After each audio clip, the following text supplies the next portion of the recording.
Right. Yep. Yeah, it's going. Now I got the mic working. Am I showing a game? No, it's illegal. I can't. Sorry. All right. Now I got the mic working. I had to figure out. I turned off a setting earlier and I screwed up. But all right, I got the mic working. But no, it's illegal. Can't show the game. It's on CBS Sports Network if you're in the States. If you're in the U.S., it is on CBS Sports Network. Or you can watch it on CFL Plus online for free. So there is options. You can either watch it on CBS Sports Network in the States, or just search CFL Plus and watch it for free online. Doesn't cost anything. All right, so James Morgan making his first career start for the Alouettes. And then, of course, Zach Caleros, quarterback for the Blue Bombers. All right, finally got the mic working. I turned up a setting, and then I forgot how to turn it back on. Got screwed up. All right, we got going on here.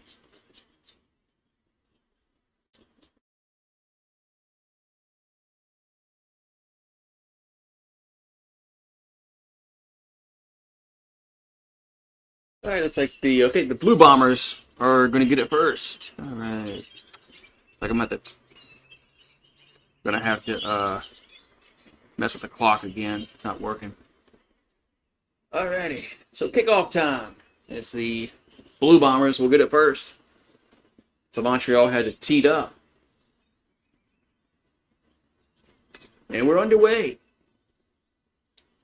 24 degrees Celsius. Return to the 20, 25, 30, up to the 35, up to the 37-yard line. That's where the Blue Bombers will have it. What's up, Paxton? Paxton says, you bet Winnipeg. That's I'm betting too, because Montreal start like their third, fourth-string quarterback. So they're not. They're probably not going to win this football. Let me get this clock cropped.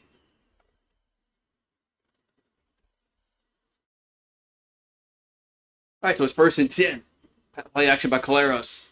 And catch made the 45 up to the 50 out of bounds. Should be a first down for Winnipeg. Man. There we go. That's how I'm play betting. I'm play betting on Winnipeg because of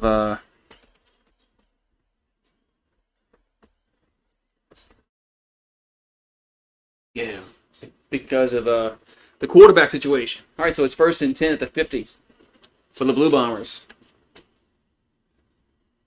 And there's a handoff, and he gets up to the close to midfield.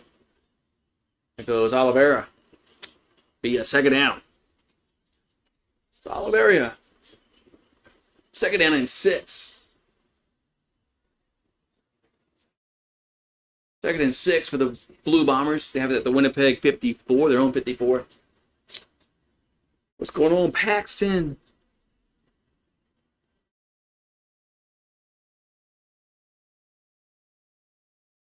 So 2nd and 6. Caleros back to throw. And now he's going to dump it out to the... Oh, he could have ran for a first down. Incomplete. It's 3rd and 6. He definitely could have ran for it. Yeah, he pulled up. He could have ran for a first down. That's a mistake by the quarterback. He probably could have had the first down with ease. But it's going to be a 3rd down. Punt time.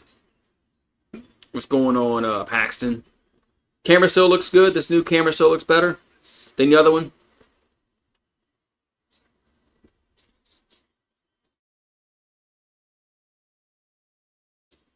That's going to be 3rd and 6 from the 54. And they're going to punt. Punt is away. And going back at the 10, fielding the punt, gets to the 15, up to the 20, to the 24-yard line. That's where the Alouettes will have it. They're going to get a cold one. A cold one. A cold one. Man. right, so James Morgan, quarterback in the Alouettes tonight. So they have first and 10 at their own 24-yard line. Yeah, so there's no Davis Alexander, no Bethel Thompson. They're down to their third string quarterback. And they're going to hand it off. And it gets up close to the 30-yard line goes Tice. Going to be second down. We're going to cold one. A cold one. I'm going to need to get a cold one for the weekend. I haven't had a beer in like weeks. I'm kind of trying to save my liver to football season. So I know I'm gonna need it when LSU plays Clemson. So 2nd and 4 from the Montreal 30, their own 30. So the Alouettes are going right to left on your radio dial. 2nd and 4. Morgan catch. No, it's Lewis. Oh man, off Tice's hand, almost got intercepted by Wilson. Incomplete. 3rd down. Man, we almost had should have been caught. Then it should have been intercepted on the same exact play. Tice should have had it, and then the defender should have had it on the ricochet. 3rd down. 3rd down.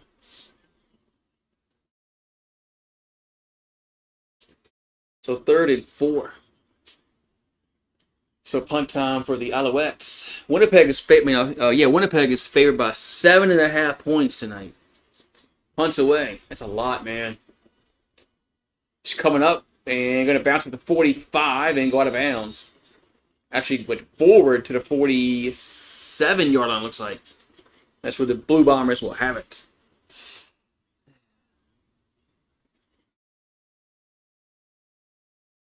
Said they're 7.5 point favorites. Dennis says, "Go Bombers!" Oh, Dennis, how you doing tonight? On this Thursday. Thursday night. The college football technically starts this Saturday, but I mean, there's really no big games. They got a lot of crappy small games playing, but. You saw Paxton. You saw where the SEC is going to 9 games in 2026. That's a good thing. The SEC needs to go to 9 games. Get rid of one of those crappy ass. When you play in those directional school games. So. I mean, LSU play. I'll tell you, who's LSU play late in that November? Let's see. I forgot. It's so pointless. I forgot who they playing.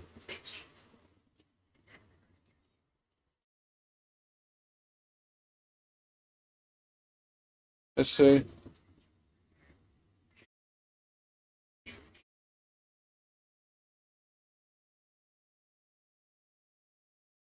Oh yeah, Western Kentucky. Yeah, they play Western Kentucky on November 22nd. I'd rather play Georgia or somebody else in the SEC. Somebody in the SEC, Kentucky. I don't care. Tennessee. Somebody besides Western Kentucky. It'd be nice. So hopefully nobody want. I mean, yeah, I mean, you like having those games because it's good for your blood pressure. Because it's going to be it should be an easy win, and you're not going to get your blood pressure up. But I mean, after the first quarter, the game is over with. All right, so 1st and 10 at the Winnipeg 47. Caleros going to throw left side, catch made, getting close across midfield to the 52-yard line. Should be a 1st down. As Clarcius? I was saying 1st and 10. So. Yeah, nobody cares about those games, man.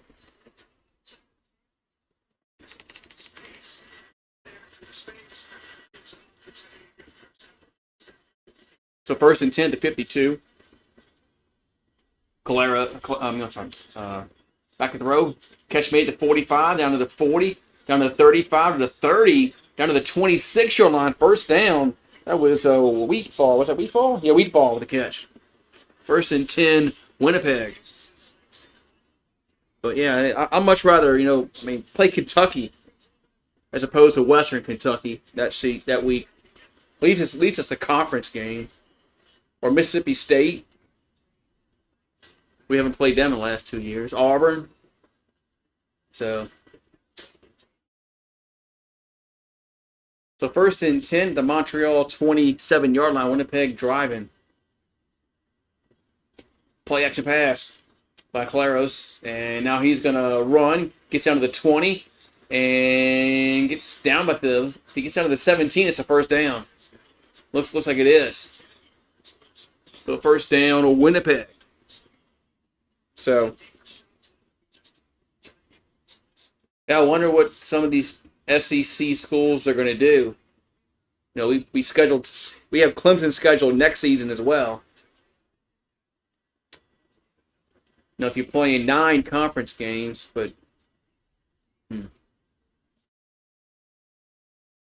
I'd rather play a big school still, out of a Big Ten, as opposed to playing McNeese State, Southeastern. Right, so 1st and 10 at the 17-yard line. Claros going to roll right throws and catch me around the 15. And it's down to the 10-yard line. Goes Stearns. Going to be second down.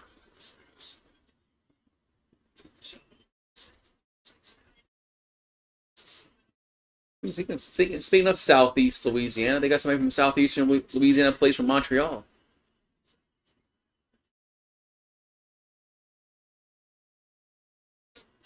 All right, so second down for the Bombers at the Montreal 10. 2nd and 3. We've got 8:40 here to go in this first quarter. Claros calling for the ball. Gets the snap. And here's a little toss to Dembski. And he get the edge. He does. It's a first down. Needed 2. Got about 2. Should be first and goal. What it is. 1st and goal for Winnipeg.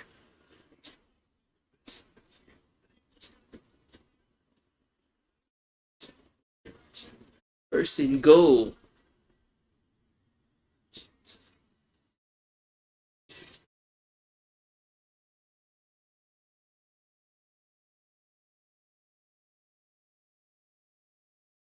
So 1st and goal for the Bombers at the 6-yard line. And they're going to play action pass and incomplete. Try to get a screen going. Incomplete. Yeah, I mean, that's one of the reasons why the first week of college football season is kind of, boring. Is because there's a lot of cupcake games.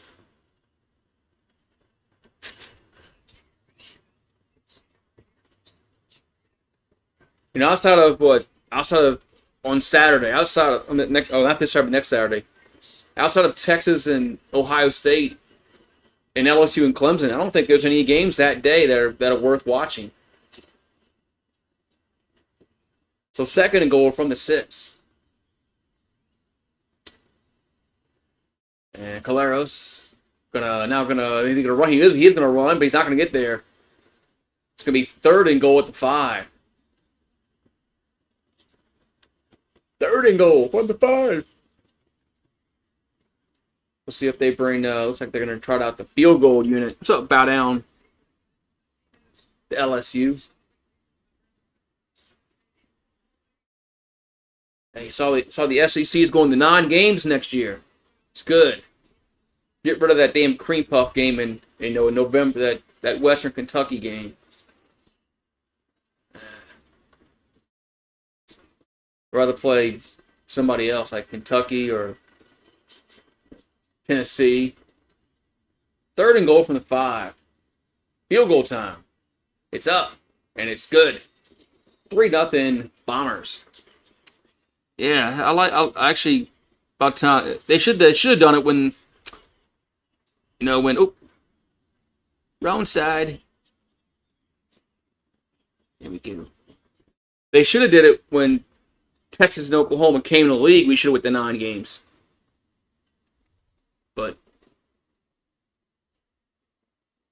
They should have had that all ironed out when they came in the league, but so, but one thing LSU needs to do is quit scheduling FCS. Why are we playing an FCS school every year? I mean, we play McNeese, we play Southern, Grambling, Southwest Louisiana. I'm sorry, Southeast Louisiana. No, why are we playing those games? It's pointless.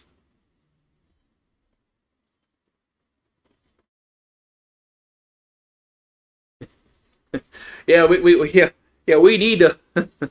Yeah, because Brian Kelly can't beat anybody of any significance to start the season. So maybe we need to play.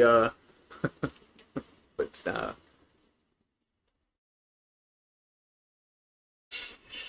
so yeah, LSU plays Clemson next year too. So, but I'm just I mean I don't like playing the FCS schools. I don't care if they're in state or not. There's no reason why LSU should play McNeese. Every year we play in an FCS school. We play Southern, we play Grambling, we play Southeast Louisiana this year. Next year we play McNeese, I think. But why are we playing all these FCS schools? I mean, it does nothing. It does nothing for your schedule, for your scheduling. Nothing.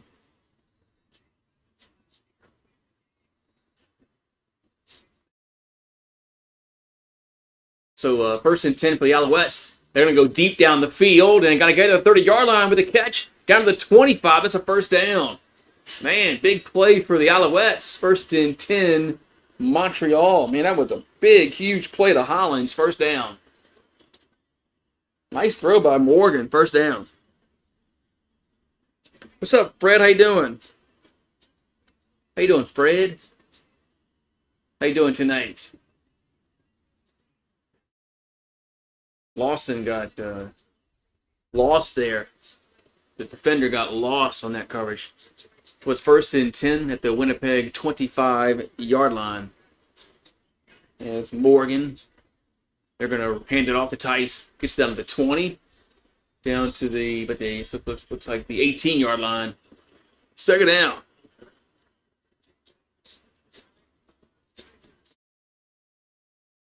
So Thailand. I get it. No, that's how the FCS schools, get some of their money that they can run their football program with, but it just serves no point to play them because it hurts your schedule. Does nothing for you. 2nd and 3. There's a handoff. It's a first down to the 10. Spins down to the 8-yard line. 1st and goal, Montreal. 1st and goal to Montreal.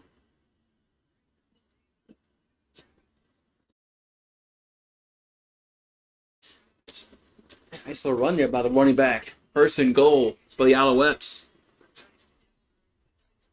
For Tice. The ball's at the 8-yard line. We got 5:02 to go. And we have a clock is stopped. Do we have an injury? Okay, we did a player down. There's a Blue Bombers down.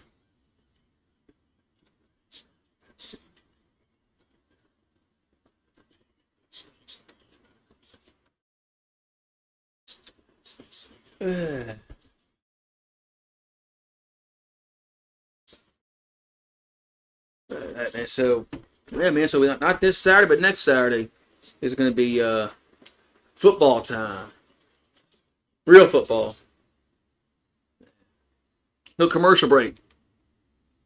So bow down. Did you see where Spencer Rattler's starting the preseason game Saturday? It tells me he has the edge going to maybe for week 1. If he performs well again, looks like Rattler's going to be the starting quarterback against the Cardinals, which I think is probably the right decision.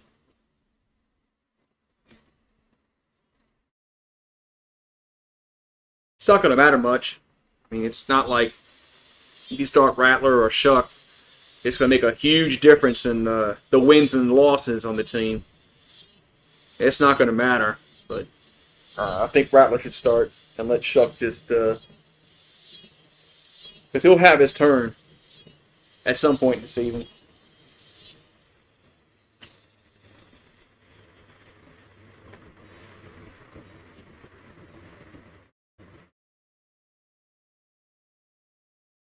All right, so.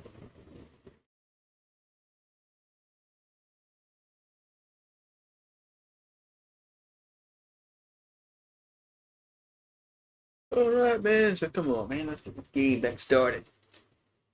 Hit the like button. Hit the like button. Yeah, the Saints are not gonna be probably worth a damn anyway. So, all right. So, the defender hit his head on on tight. That's what happened. How he got hurt. All right. So 1st and goal at the 8 for Montreal. And they're going to run it again, and Tice gets down to the 5.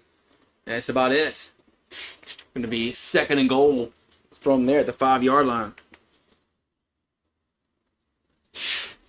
Yeah.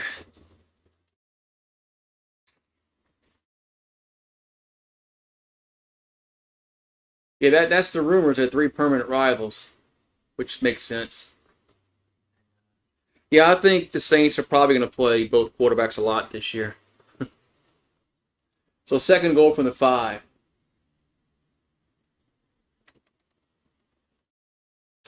Oregon looking to throw. And got hit and incomplete in the end zone. 3rd down. Trying to get to Hollins. 3rd and goal from the 5. 3rd and goal from the 5.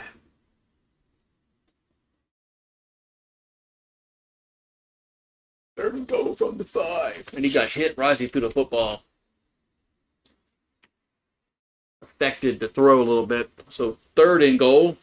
And it's going to be field goal time. And the cicadas are chirping, man.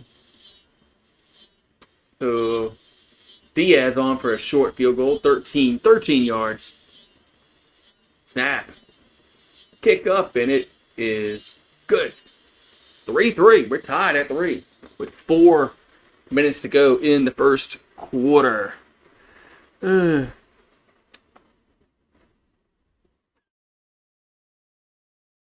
Yeah, I think the Saints, they're looking around 3, 4, 5 wins. The way it looks. You know, things can always change, but the way it looks, it appears that they're looking between 3 and 5 wins.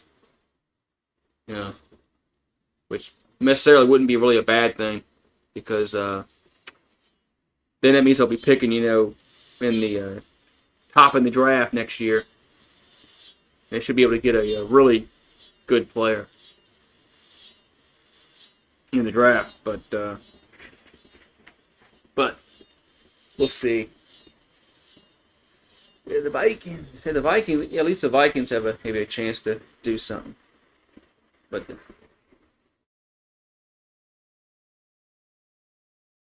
more likely the Saints won't.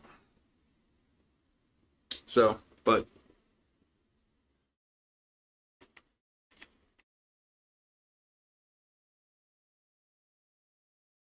Oklahoma, Texas, Missouri, Aggies. Yeah, that makes sense because of the the Big 12 thing. That makes sense with Oklahoma to get Missouri, A&M, and Texas because of the Big 12.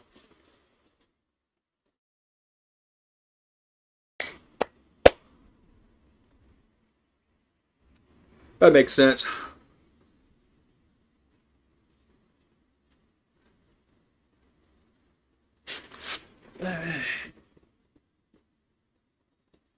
Yeah, Saints do have a lot of holes on that they need to fill. Um, they need every draft pick that they drafted this season to hit, to be a play, somebody that actually plays meaningful snaps. Looks like the Banks, the offensive tackle, is going to was a really good pick because he's been playing very well. So here's a kickoff, pick up at the 20 to the 25, 30, upended, and the 34-yard line. That's where the Bombers will have it with 3:55 to go. So yeah, I'm really excited about Banks, man.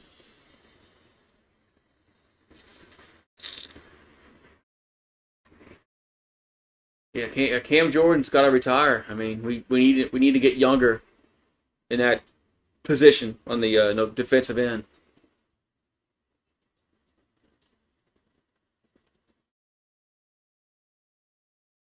So first and 10 at the Winnipeg 34-yard line. Here's a pass out to the right. Catch made up to the nice tackle at the 37-yard line. Very short gain for the Bombers. Very short gain for Winnipeg.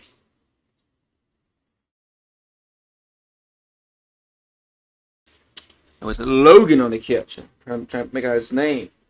I don't have him written down. But now I do. So second and 7 for the Blue Bombers. They have it at their own 38-yard line. Back to throw. Claros, and he's pressured, and he does get it off. Here's a catch made at the 40, up to the 45, close to the 50. It's a first down. It looked like he was going to get sacked, but he just got it away. A little shovel pass. I think it was to Oliveria with the catch. It was first and 10, Winnipeg. Yeah, they haven't made the playoffs since Drew Brees. Hey, look, as a Saints fan, I'm used to that. I remember I was alive, pre-Sean Payton days. Here's an open pass to catch across the midfield up to the 52 of Montreal as Wheatfall with the catch. He's going to be showing second down. Second and 2 to be exact.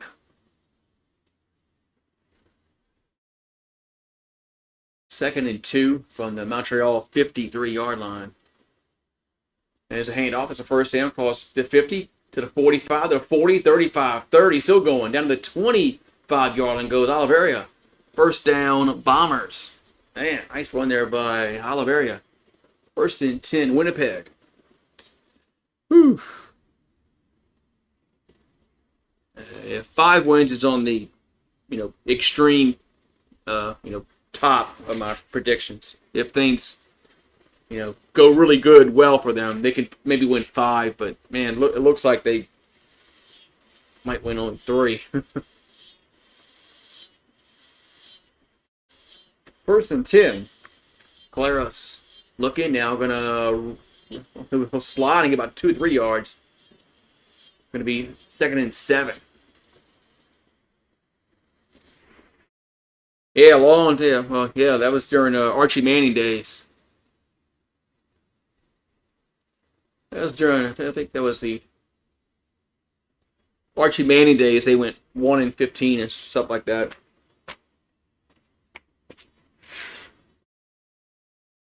And one of Dick's teams, they won 3 games. I think that was the year he got fired. Second and 8. Back to throw. And dumps it to the running back. It's the 20. Down to the 17-yard line. There's a flag down. Give me a flag down. But I think it was 1999. They were like 3-13 with Ditka. And then that's when he got fired and they hired Haslett. So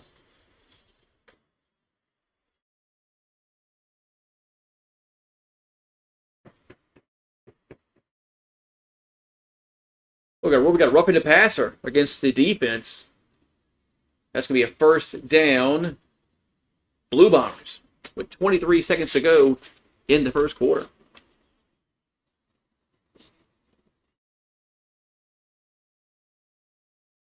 Yeah, I was about like 5 or 6 years old when he got traded.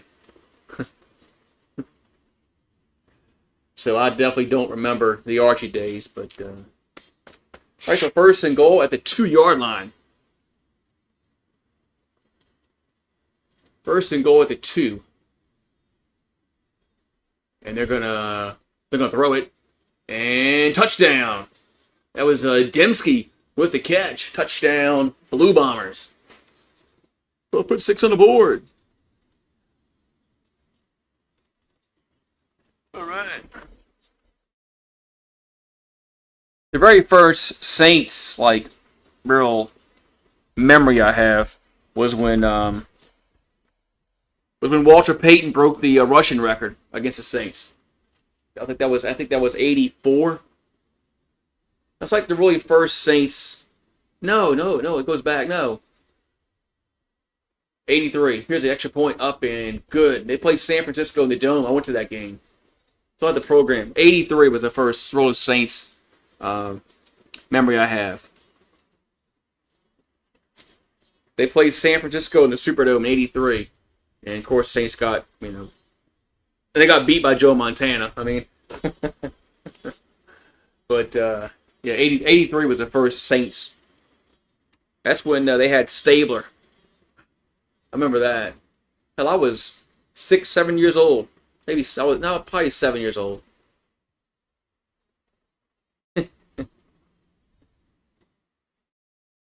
All right, so it's 10-3 Winnipeg. So,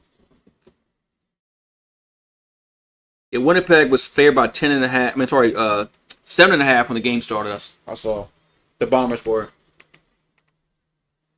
I thought about it, but I'm like, 7.5 is a lot of points. I don't care. I mean, if that's a lot of points. If it was like 5.5, I might have pulled the trigger.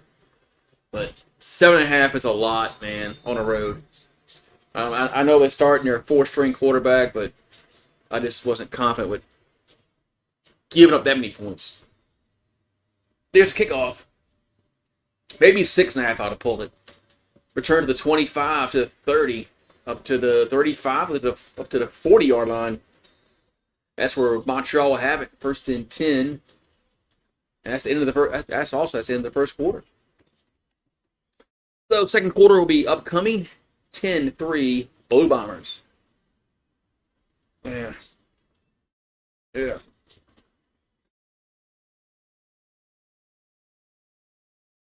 Yeah. 2019 seems like decades ago. So that seemed like decades ago. Yeah.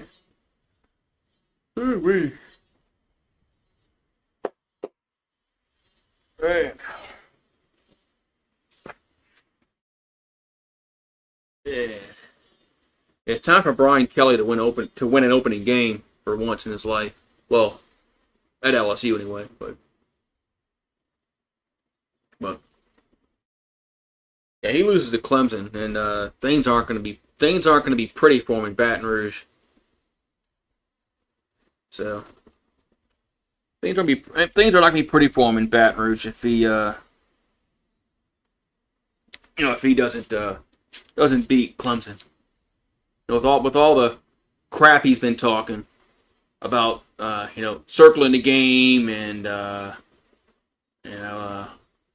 this is the best roster I've had since I've been here at LSU. What else does he say? Oh yeah, the Paul Prince and the 1-0 and the Death Valley Junior. I mean, you're setting yourself up where you got to win the game. You can't just not win the game after saying all that kind of shit. So.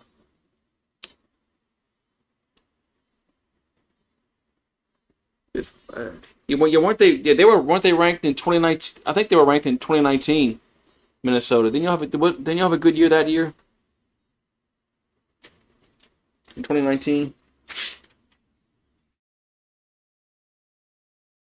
134 yards to 71 in the first quarter, as Winnipeg outgained him in the first quarter. They lead 10-3.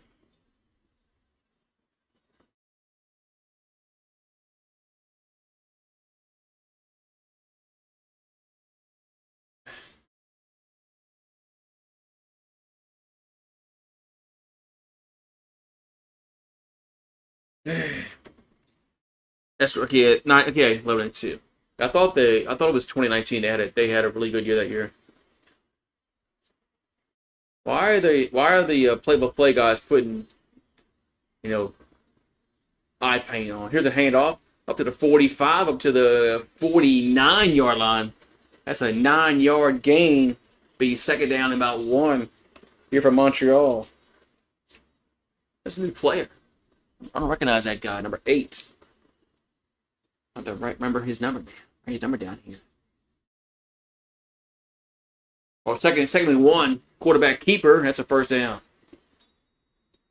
Quarterback keeper, first down. Beat Auburn. That's right, y'all beat Auburn that year. Auburn had a good defense that year.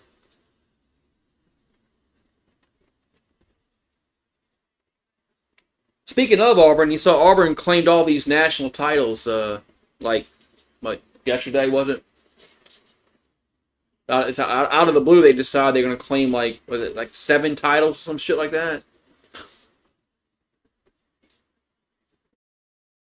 All right, so first and 10 at the 51. Here's a little. They're going to throw it, and they do. Snead throws it down the field and caught at the 20 to the 15, out of bounds. First down. Montreal to Hollins. Whoa, some razzle dazzle. And Snead with the little receiver pass. First down of Montreal.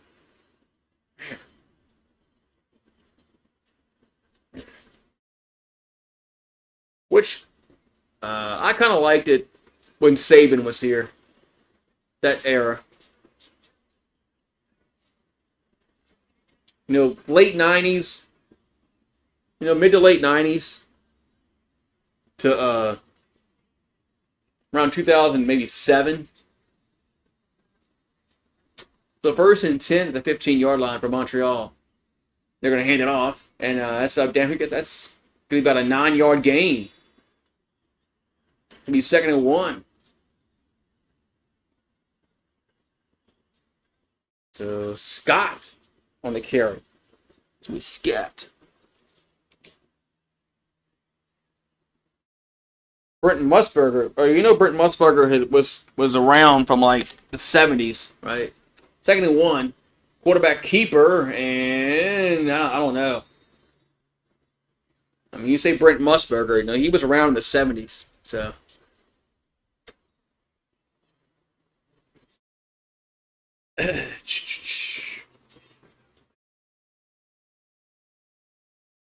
Yeah, no, at one time Nebraska did have a football team that was worth watching. So it's third and 1 as they did not get the first down. Yeah, one time Nebraska was really a good football program. But they haven't been good like 20 years. So third and 1 from the 6. And they'll go for it. Quarterback keeper. And this time Morgan got it. It'll be first and goal, Alouettes on the 3-yard line. I don't.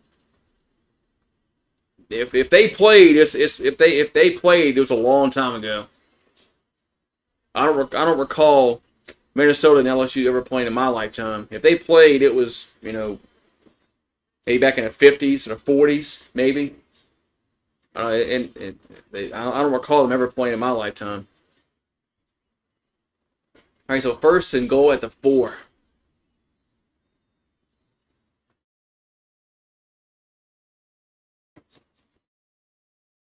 And there's a play-action pass towards the end zone. Open touchdown. And Snead with the reception. Touchdown, Alouettes.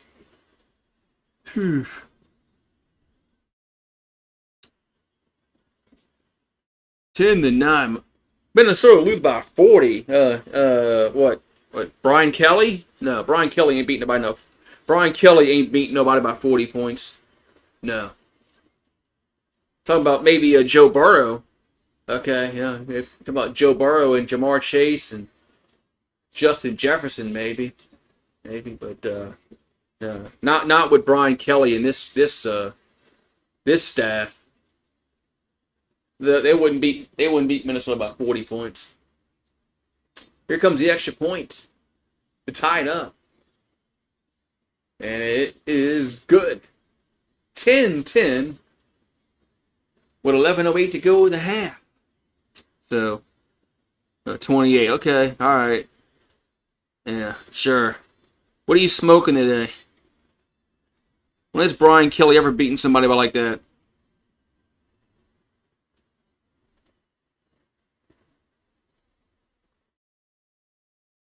It'd probably be a close game, like Fred said. It'd be a close game, and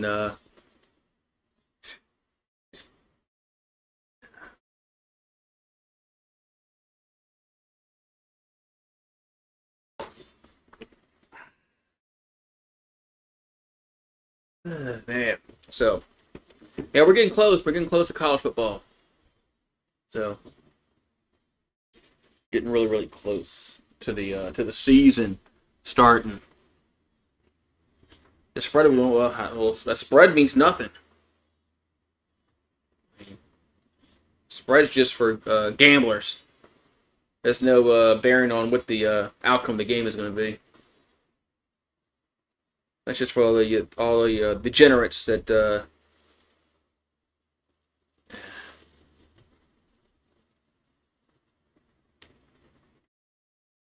Yeah, Kylan's probably right. LSU probably make it win by a point. Brian Kelly talking about, man. Yeah, Texas and Ohio State's going to be a really good game, or should be. You know, sometimes when they hype these games up, they turn out to be duds. I hope that's not the case, but sometimes they just turn out to be freaking duds. I mean, it's not worth watching. So, but sometimes they live up to the billing. I hope that's what happens. A week from Saturday.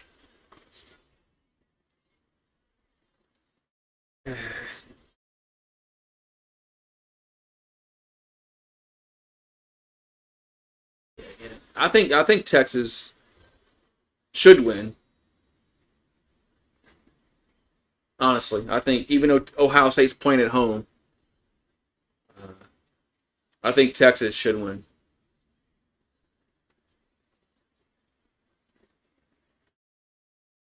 There's kickoff.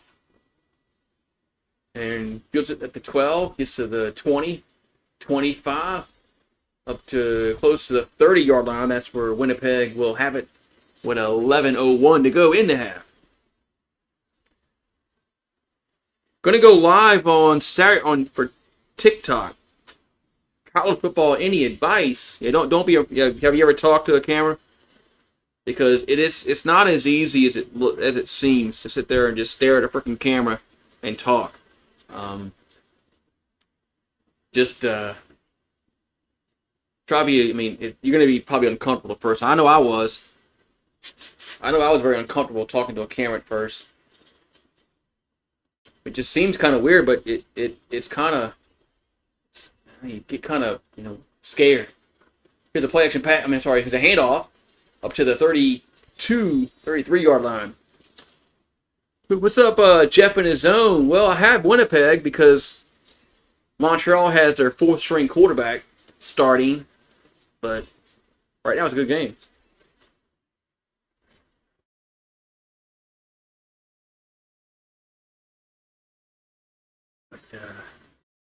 But you're going to start going to college football discussion on TikTok. Yeah, man. That TikTok does videos now. I thought about going on TikTok, but then they treat from both platforms. Here's a little shovel pass up to the 40. It's a first down to the 42-yard line. So first down of Blue Bombers with 9:54 to go in the half. But yeah, I picked Winnipeg. I said mainly because of Montreal's quarterback scenario. They're down their four-string quarterback. But right now it's 10-10, so Right now it's 10-10. Here's a little swing pass to the right. And gets up to the 45, up to the 48-yard line. But I think I saw a flag thrown. And Stearns with the reception, but I saw a flag. That's probably going to be illegal blocking the back or some crap like that. I think Tampa Bay's going to win the South again. They got the best quarterback in the division. So it was a holding call against Winnipeg. I think they got the best quarterback in the division. So should be Tampa again. Man. So first and 20. We got 9-10 to go in the half.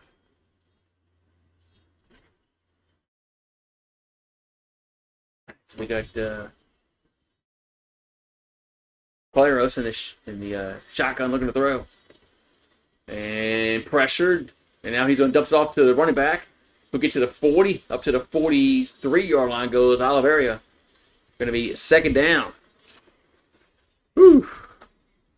Yeah, the NFC South used to be really good when they had Matt Ryan and Drew Brees. I miss those days when with Matt Ryan and Drew Brees. It was a really fun rivalry when those two quarterbacks were in their prime.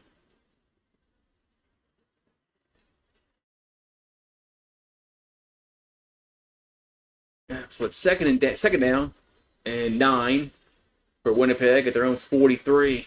Caleros having pressure. Rolls right, throws, and catch made across the 50 to the 48. That's a first down as Dembski hauls it in. First and 10, Winnipeg. So, first and 10, Blue Bombers. Nice throw by Caleros. Nice catch by Dembski. And it's first down.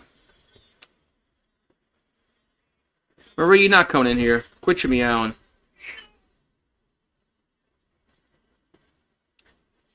All right, so it's ball to 48. They bring pressure again. This time catch made at the 45 down to the 41 goes Dembski again.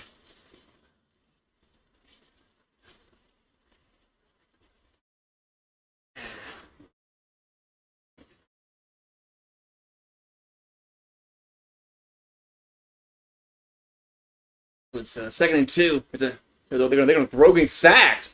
Man, why did they hand the ball off? Now they lost about 8 yards on that sack. It's third down. Yeah, college football is trying to take the rivalries away with all this conference expansion and realignment. I mean, they're trying to take these rivalries away that meant so much to college football. I wish they'd go back to the Pac-10 days and the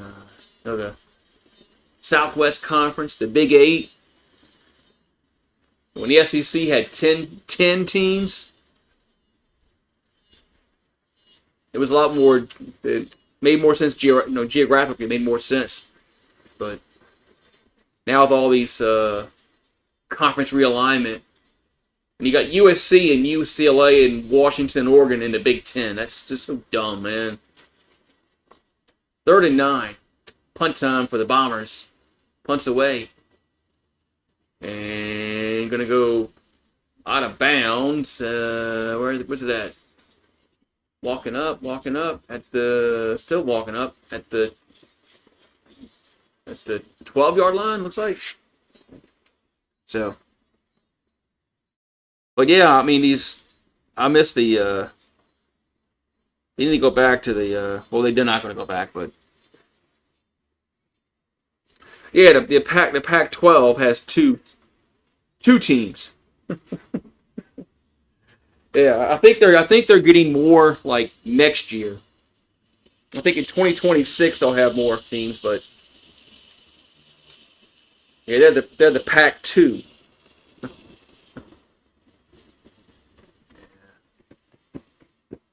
That's just what made college football so really different than the NFL was all the rivalries within the conferences. The schools were closer together than the NFL teams are. So, yeah.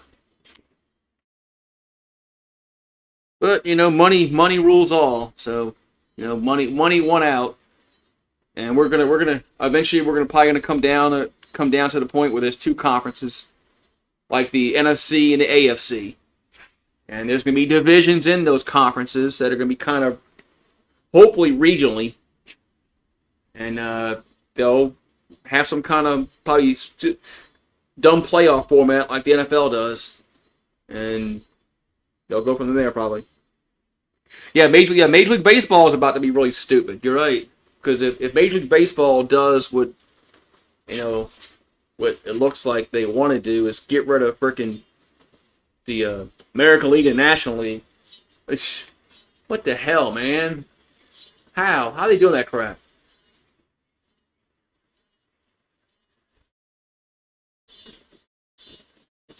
I mean, how? And they want to add more teams that aren't going to be able to compete, money wise with the payroll. Uh, why? Why are they doing that? All right, so 1st and 10 at the 10 for Montreal, their own 10-yard line, and they're gonna there's a hanky down.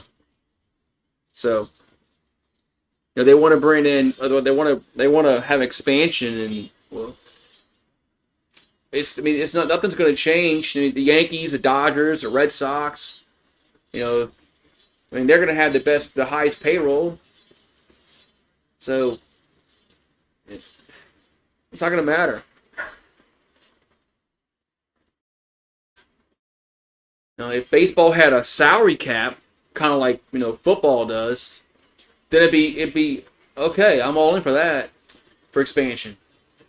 There's a play action pass. Morgan throws, and ooh, incomplete.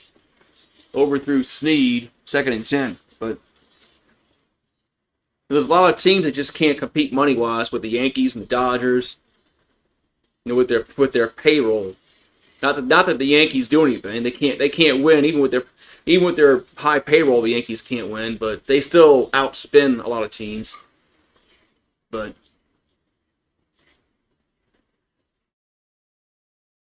so 2nd and 10 for the Alouettes at their own 10-yard line. Back to throw. And got hit, throws deep down the field, and gonna be intercepted around the 50-yard line. Nice camera angle, guys. And that's where the Bombers will have it. Whew. Yeah.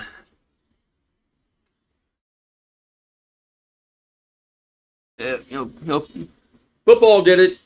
30 years ago, they instituted a salary cap that changed a lot of things. So, but if baseball was going to do it, that's when they should have done it. Was in the mid '90s when salaries really weren't, way out of hand like they are now. It was way too late. They'll never have a salary cap in Major League Baseball. So, fix the blackouts. Yeah, another thing they got to do is fix the damn blackouts.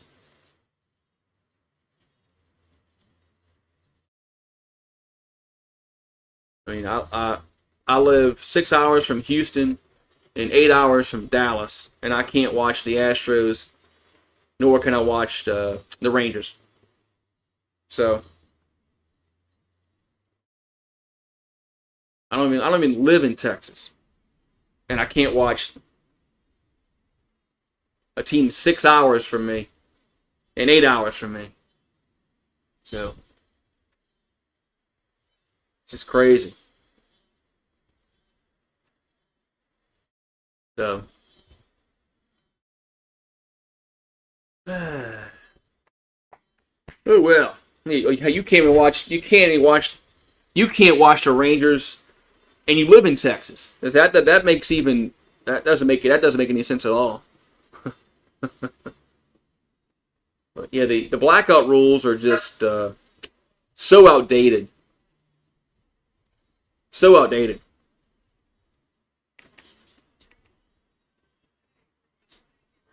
When you're paying for an MLB app, TV app, and you still blacked out in games. Same way with League Pass, NBA League Pass. You blacked out. Some games are blacked out in League Pass. In hockey as well. So, what is it? What? Makes no sense. All right, so 1st and 10 on Montreal. I'm sorry. Winnipeg, excuse me. Winnipeg. As Claros throws to Dembski, and got to go forward, and going to go backwards and lose 3 yards. Going to be a 2nd down and long. Now Dembski's slow to get up.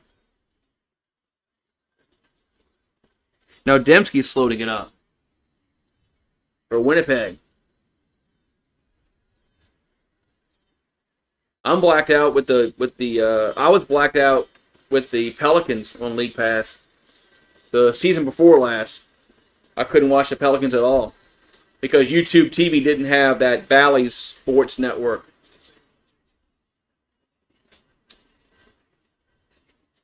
But now since they're on, over the air on a digital antenna, I can watch them. But I didn't watch them much last year because they were fucking utter garbage last year. Plus Zion plays 30 games a year. So I'm like, why even bother, man? If he don't care, I'm not gonna care. So Dembski looks like his head got slammed down on the turf.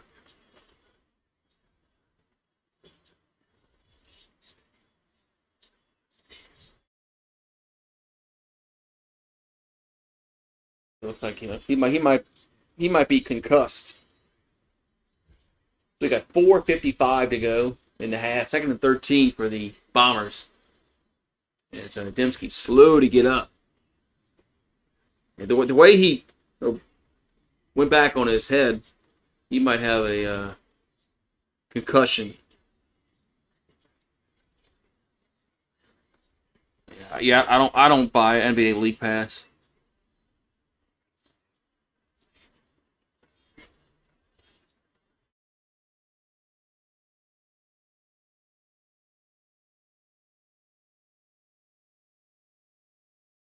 I mean, there's ways around that. So there's ways around buying that. No, I wouldn't. If the MLB wasn't included in my T-Mobile shit, I wouldn't buy that. 2nd and 13 from the 52. Claros pressured and throws and caught at the 25. That's a 1st down to the 20-yard line. That's going to be Wheatfall with the catch. 1st down, Bombers. Yeah, if the MLB TV app ever is not included in my T-Mobile thing, I won't buy it. I have no desire to buy that. I mean, I don't have a team I pull for.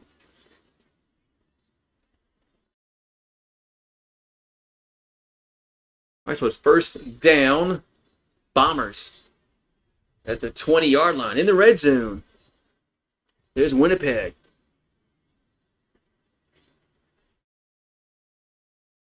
There's a handoff. Oliveira gets up to the 17-yard line, looks like. Going to be 2nd down.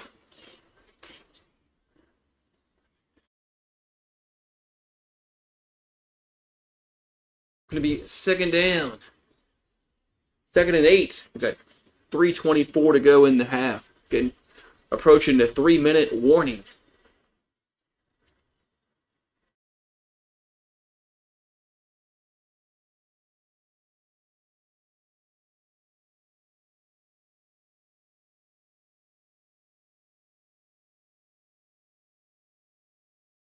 All right, so 2nd and 8. Claros got hit, catch made, and we fall down to the 12.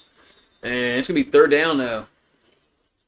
Going to be 3rd and short for Winnipeg. And they'll have the 3-minute warning to think about it. The 3-minute warning, 10-10 our score. Blue Bombers driving. So, how many cheating scandals? And there's probably been a lot more than that will ever find out about.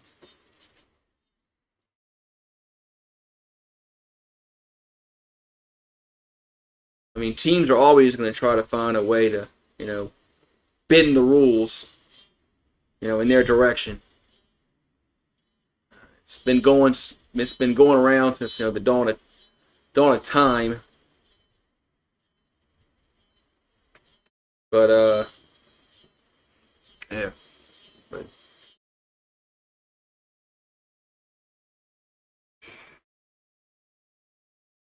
I know they had the not really a cheating scandal, but you had that NBA shit with the referee several years ago that was fixing games.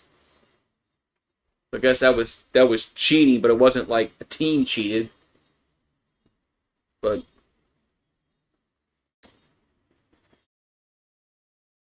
the Astros went too far with the way they were stealing signs. Yes,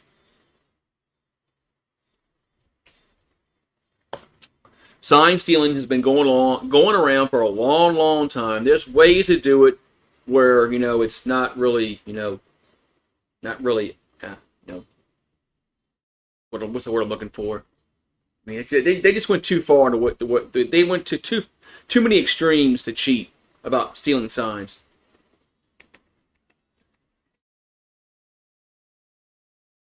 But so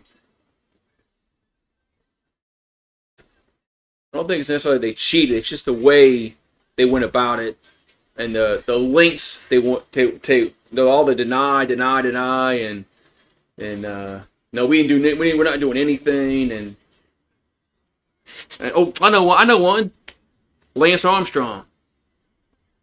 Lance Armstrong, you know, he cheated, but in his defense, so was everybody else cycling. He wasn't the only one that was doping, but just the way he went about it. So field goal time for Winnipeg. It's Castillo on for a 20-yard field goal. And the kick is up, and it's good. 13-10 Bombers. So,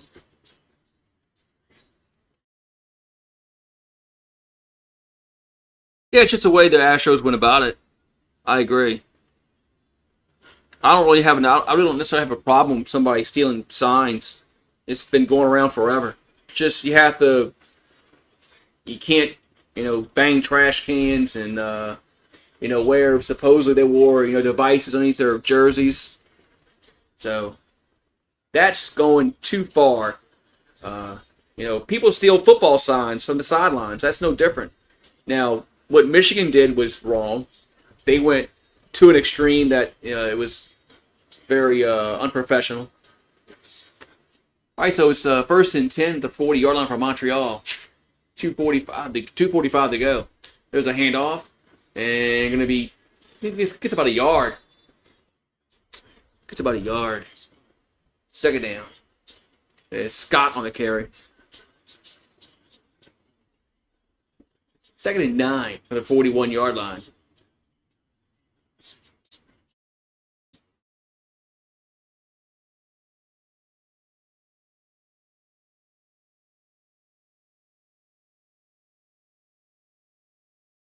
Well, he said they thought he quit because of health reasons, I think. There's Morgan. Catch made up to the 40, very, very short gain at the 43-yard line. As Rambo with the catch. Going to be punt time for Montreal. Very short game. Short game, I'd say. They said Stoops had some health issues. But yeah, that's what Urban Meyer said at Florida. And that's what he said at Ohio State, too. But Urban's never come back after he quit Ohio State. 3rd and 7 punt time for Montreal.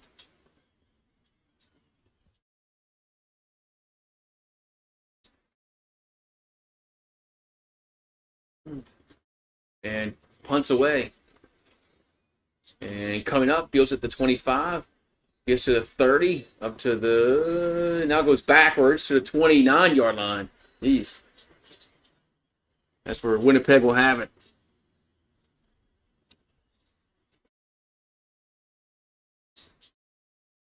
You got like a minute 47 to go in the half. I got the wrong score up.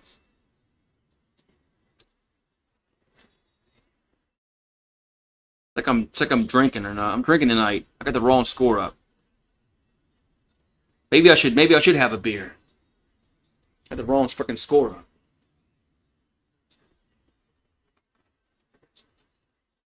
I'm like slacking today. Slacking today, man. Somebody come slap me or something. Wake my ass up. I just noticed I had the wrong fucking score up. Here's a handoff up to the 34-yard line. Yeah, well, yeah, the Patriots were accused of they spied on practices. That was out of line. And then you had deflate gate where the balls are deflated. So 2nd and 5.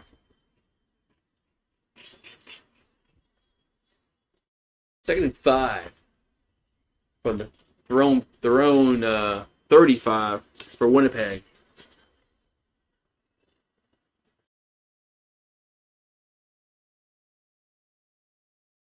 And they're gonna hand it off. Oliveira gets a first down up to the 40, up to the 46-yard line.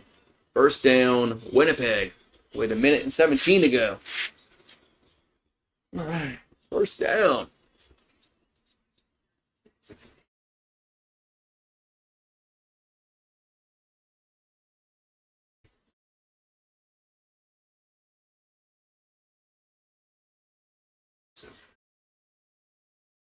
All right, so 1st and 10 at the 46-yard line. Their own 46 for the Bombers. 1st and 10. Oliveira has 91 yards on 10 touches. There's a pass catch made at the 50 up to the 51. That's what's this? That's Clarcius with the catch. Gonna be 2nd down. It's Clarcius with the catch.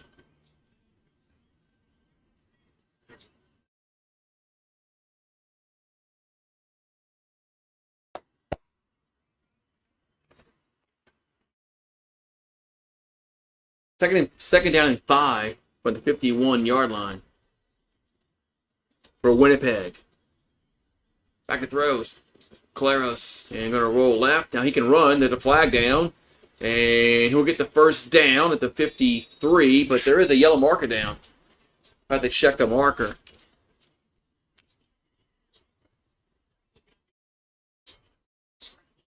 Yeah, it's probably going to be a hold against the offense. With the quarterback scrambling like that.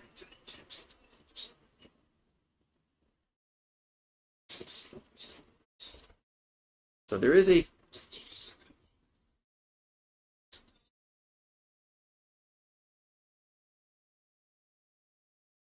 Oh, we had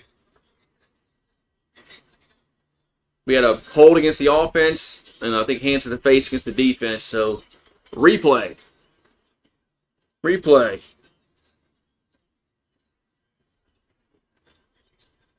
If you're a head coach, is it almost? I have no idea, Paxton.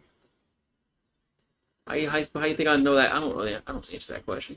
I have no idea. 2nd and 5.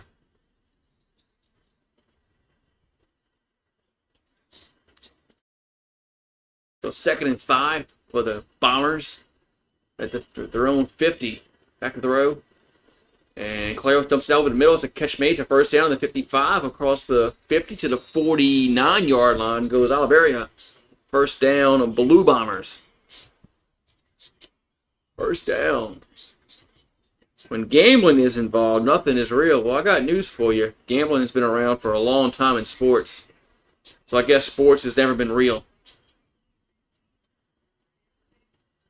So 1st and 10 at the 49-yard line. There's a catch. Oh, not made.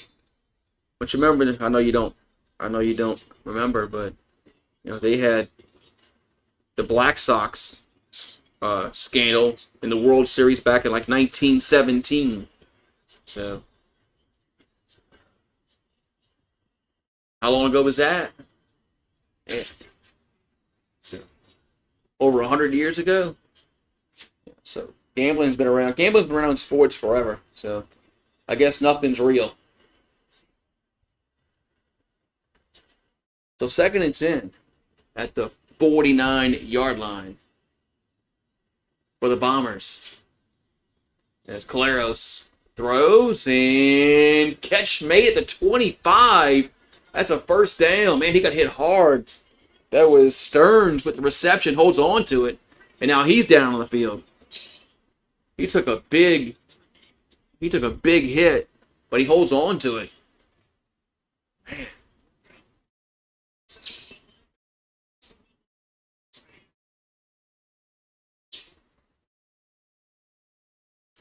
Man, he got hit hard. See, in the NFL, that probably would be a flag on the tackle there.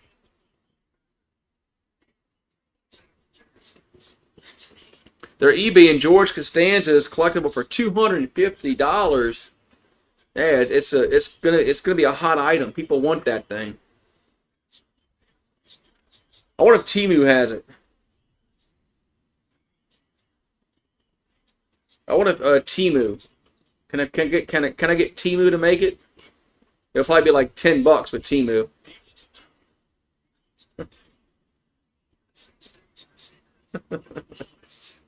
Cool. All right. Yeah. It's small, really.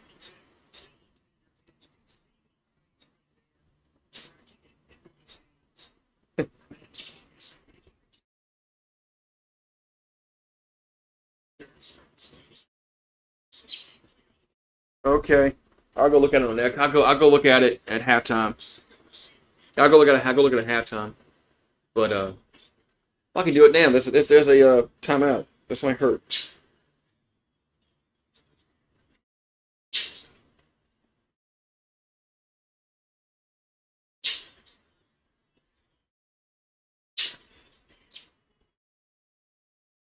Where's it at? Here it is.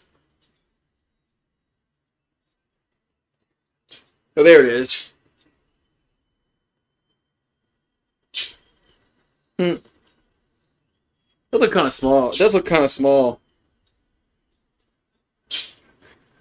It does look kind of small. What's up, Tyrone? Oh, you read there's a Brown Bombers. Tyrone Biggins. Hello, Tyrone. Wait for the Saints. Coming up. The Brown Bombers.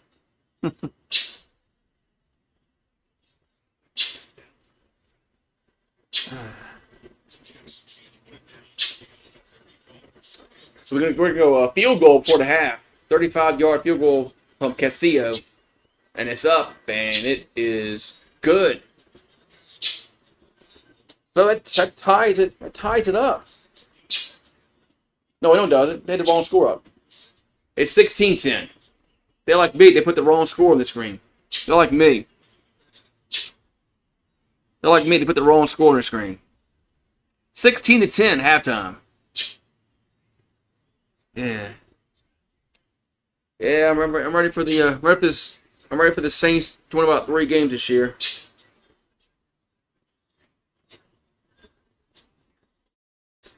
I think the Saints are about to really have a bad. I think we're about to have a season like we had when Ditka was here. And, if you're old enough to remember that, like I am, you can stomach what's about to happen. But some Saints fans aren't old enough to remember when they really sucked. Like, I mean, really sucked. Like, bad, really bad. But I do. I remember the latter Jim Mora years, and then the Ditka years, when they were really bad.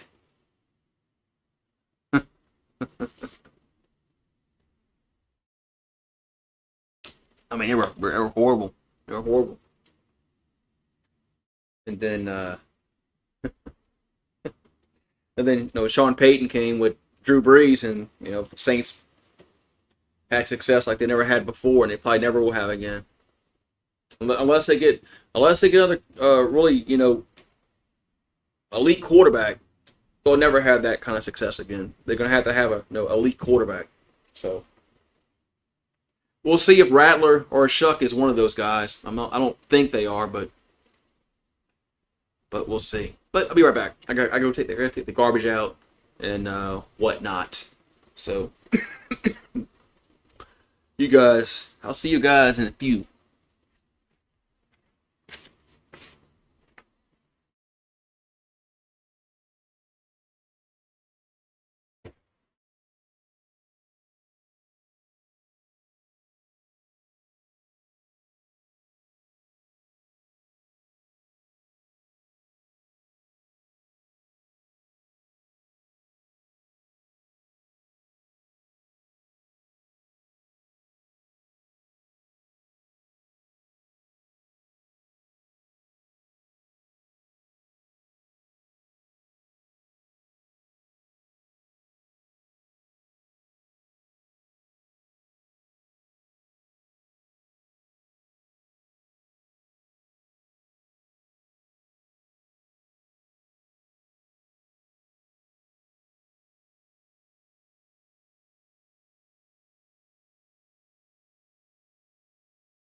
I'm back again. All right.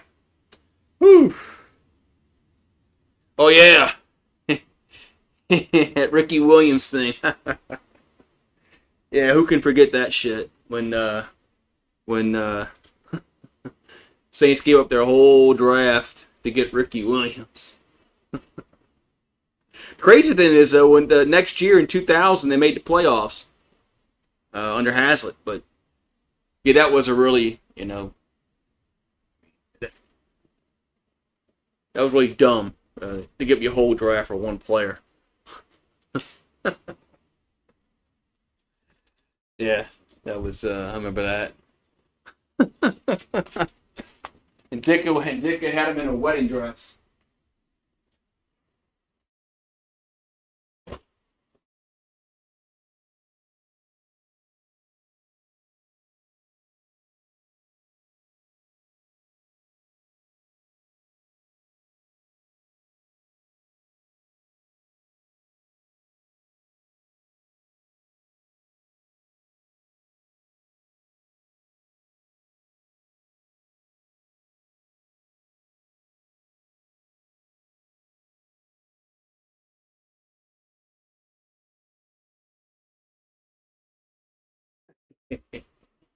But yeah, I remember the that ESPN magazine when they had Ricky Williams in the dress. That was like, I was like, man, really?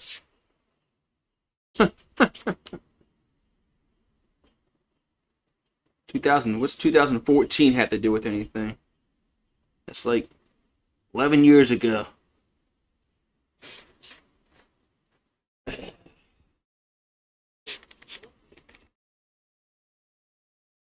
Oh, wait, man. But we got 16-10 at the break.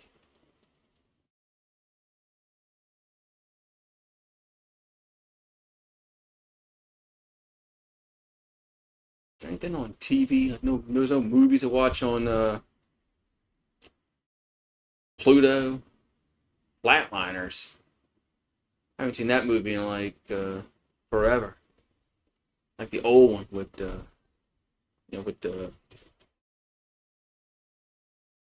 Julia Roberts. Yeah, the freaking name.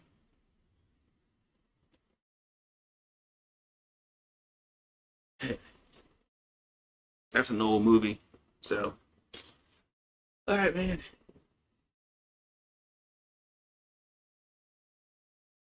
So, tomorrow, yeah, that's tomorrow. Is this Rough Riders and the Stampeders play tomorrow? No, they don't play tomorrow. But they play. Don't they play Saturday night? As the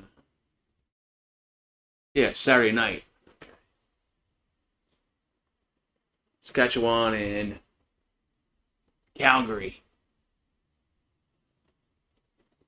Best of Battle of the Best. CFL ranks this season.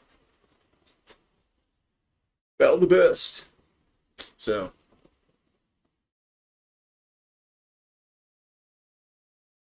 I think tomorrow. I think what Edmonton and plays tomorrow. Like two crappy teams play tomorrow.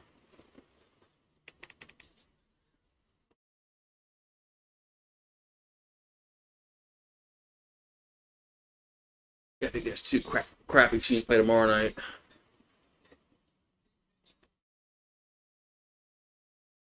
And then there's no games next Thursday. They play Saturday and Monday because of Labor Day. So, but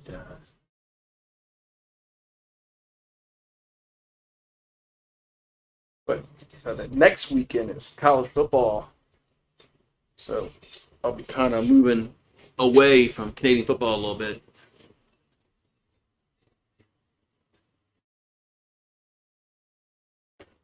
Especially on Saturdays.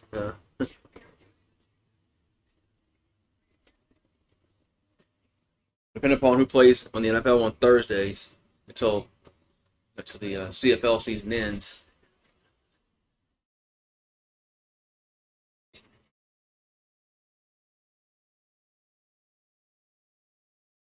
But we'll see how We're at halftime. We got Winnipeg up 16-10 over Montreal. So, halftime. Halftime. Make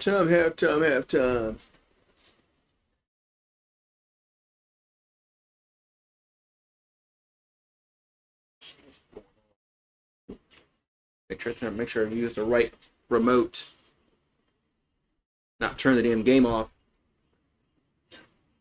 Who has the highest paid quarterback in the... Wait, who? Oh, guess who the highest paid quarterback in college football? You mean like NIL? I have fucking no idea. Well, I know. I do know. It's the guy that we lost, and probably the guy that we lost, Underwood, probably.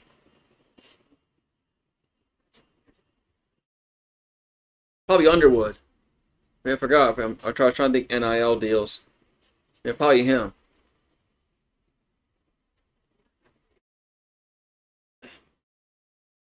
You remember we kept Sloan? We kept Joe Sloan because that was the only way that we were going to get Bryce Underwood to, commit, so to speak, to LSU. No. Oh, the guy from Tulane. Darian Mensah from Tulane. That's the guy with the Tulane now at Duke. Wow. $4 million. Huh. Yeah, I thought it was Underwood. But why is Duke paying a quarterback $4 million in NIL? That doesn't really make sense because Duke ain't winning nothing. No, Duke ain't winning no championship in football. They're not. Hell, they're not even going to win the ACC. Not unless Steve Spurrier comes back. But hello, I'm doing well, Tylen. But I don't know, Tulane might. I mean, I know Mensah's got a lot of upside, but that Tulane got the BYU quarterback. He's going to start for Tulane. That got in. He didn't transfer to Tulane to ride the bench. So, man, that's the coach I would be looking at if things don't work out this year with Brian Kelly. Is Summerall from Tulane.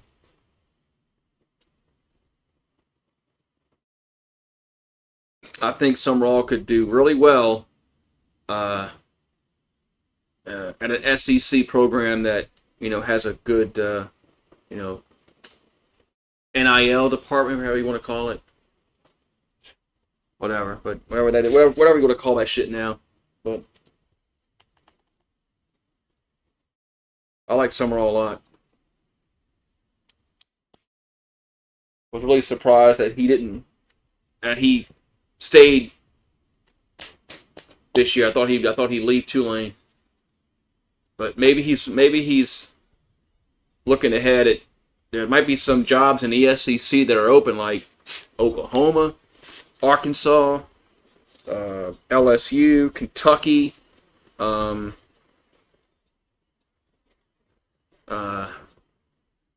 to think who else in the SEC that could be firing their coach.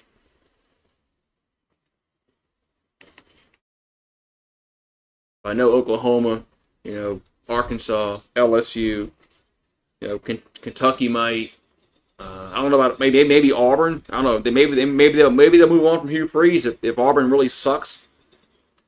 Maybe they'll move on from Hugh Freeze if they can they can get Summerall.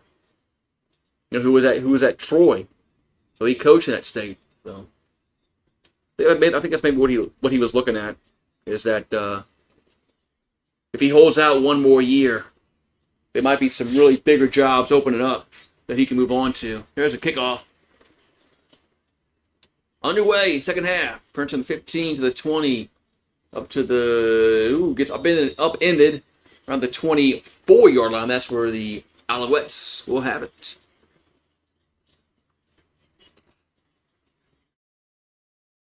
There we go. So Morgan's 3 for 7 with a touchdown and a pick. It's thrown for 51 yards.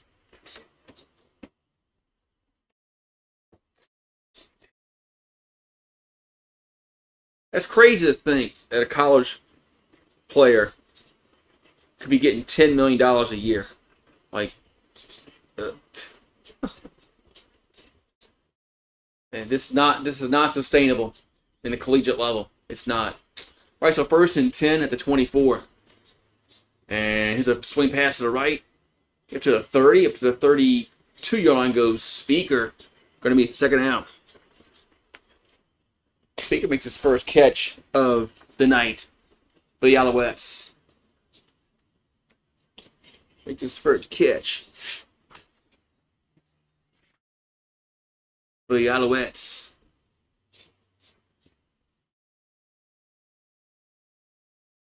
So 2nd down and 2. They're 2 for 7 on 2nd down conversions tonight. That's 29%. There's a handoff. And Tice gets... Nope, you're not going to get it. He's a yard short. Tice is going to be a... Well, the one ref is one... Okay, they're marking it short. One ref looked like they were marking it up and one back, but they marked them a yard short. So it's 3rd down. I was getting confused because one ref was running from one sideline up the field. So it's 3rd and 1, and Montreal will go for it at their own 33-yard line.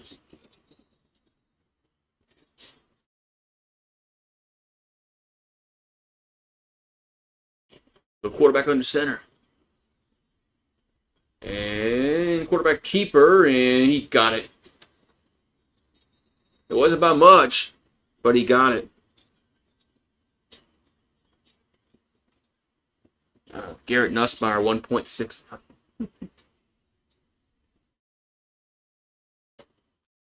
How do they know that? NIL is supposed to be, you're not supposed to be able to look it up in Louisiana. They passed a law. It's not supposed to be public record. I don't know how they know that. Unless he said it. But I think Louisiana passed a law where it's not public record of what these NIL contracts are. That way other schools can't look them up and kind of outbid us. But a lot of these schools know exactly what these players are, what kind of contracts they're getting. 1st and 10, Morgan throws, catch made to 50, up to the 55-yard line goes Hollins, 1st down. Yeah, that's why I said this. That's why I said this is not sustainable with all these NIL deals that get signed year after year after year. It's not like the NFL where there's a collective bargaining agreement and there's contracts. There's contracts that are paid out every year, and there's, it's different. They got revenue from these TV deals, like big ones, bigger than the college football has. It's not sustainable. Something's going to break. There's a handoff, and Tice gets up to the 52-yard line. Only got maybe a 3-yard gain there. Yeah. Oh, and I forgot about Dylan Raiola. I forgot about him.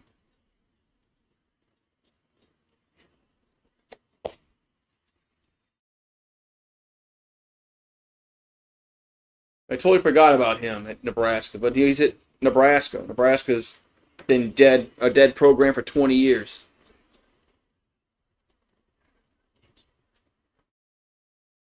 All right, so it's 2nd and 7. Morgan back to throw, up pressure, now throws, catch made, but nowhere near the 1st down yard marker. Boy, he breaks a tackle, and Tice will get the 1st down. Man, it was a horrible job at tackling, and Tice broke out of it. And he's really, he might have got the 1st down on that. Horrible tackling. Who's that? It was the 19. Did a very horrible job at tackling Tice. Went high and he got shoved off. And Tice is going to get the 1st down. No, it's not. It's 3rd and 1. Wow, I thought he had that. I thought he had the first. Now we got going on here. Now they just moved the ball up. Okay, it is a first down. I thought it was a first down. They changed it. It was a first down for Montreal.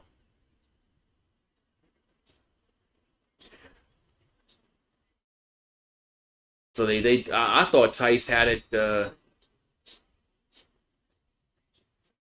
it's first down Alouettes at the Winnipeg 45-yard line.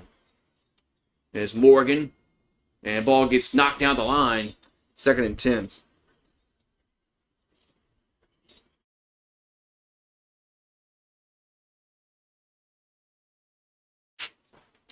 But and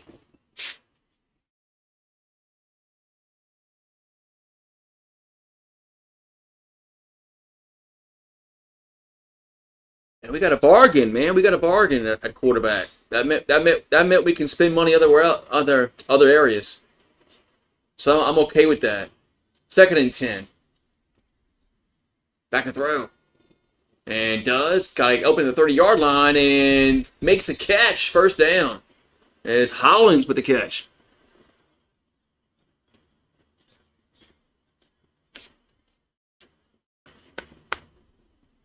Yeah, I'm okay with the way LSU kind of did their NIL this year, but it's not. You can't do it every year like this. It's just not sustainable. The money can't come from donors every year. That's not how the NFL works. It's a ball at the 30-yard line. Here's a pass out to the right. Oh, in which then it's dropped. Incomplete. 2nd and 10.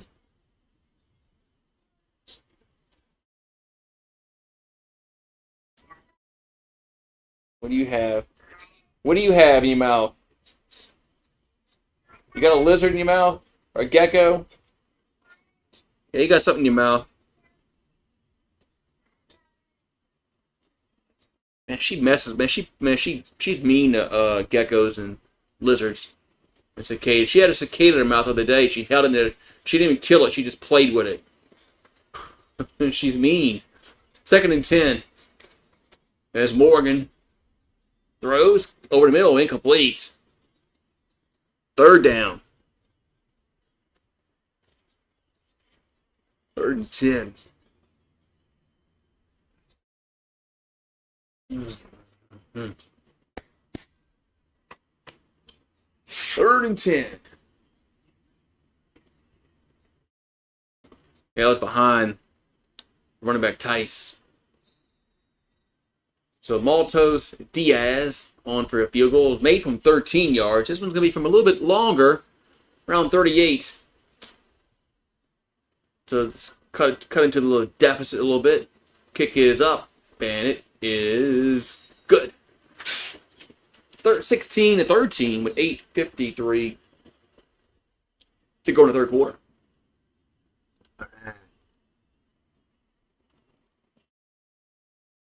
All right, so 16-13, man. Light crowd tonight.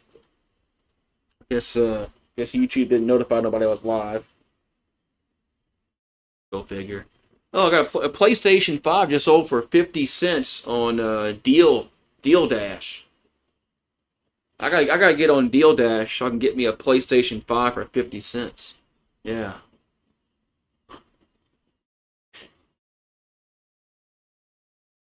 What kind of bid did you have to put down to buy for 50 cents? A $500 bid to buy for 50 cents? So, and in the end, you just paid what a PlayStation cost at a store?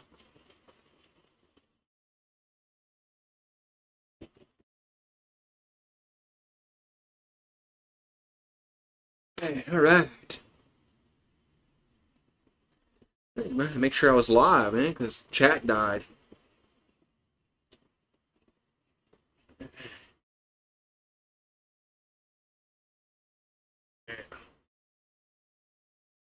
All right, man, so Yeah, I don't know if I'm going to be here for the Clemson game or my brother-in-law's house. I might be at my brother-in-law's house for the Clemson game.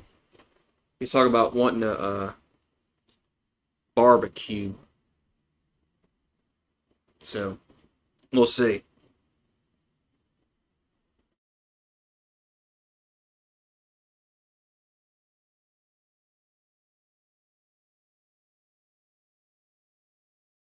You don't. Watch out! Don't go tell Tiger Rant that.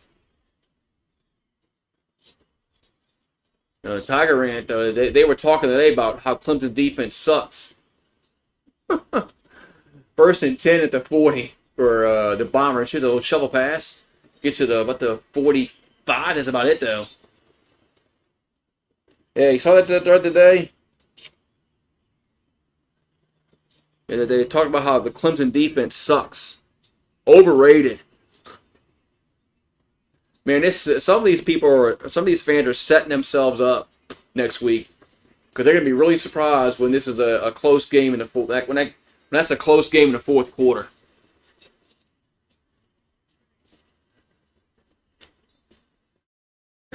So second down for the Bombers at their own 45. Caleros with the flag down, and almost he is sacked.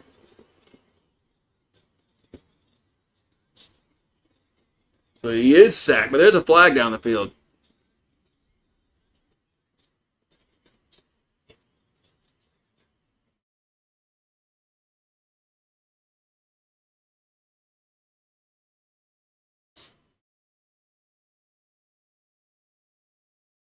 That game against Washington, they were very fortunate to actually have a chance to get down there.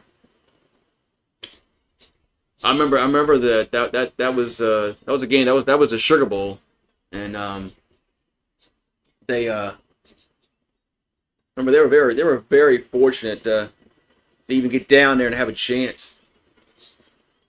But but you're right. They had last year they were on the around the goal line and they screwed up with the play calls at the end.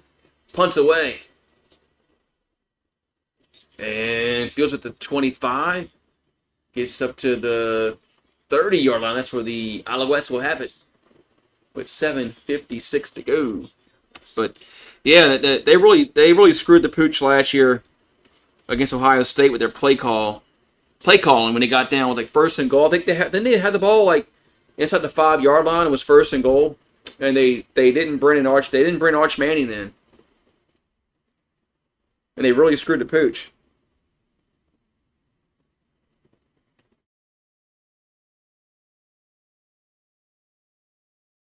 So on the 1-yard line, I knew it was inside the 5. I just know how close it was, but yeah, I'm on your. I believe what you say, but I don't think he's gonna win it. What big road game have we won? Missouri, and maybe South Carolina last year. Since he's been here, we beat Missouri. That's when we had Jaden Daniels, and maybe South Carolina last year. I think that's his big road games that he won. Um,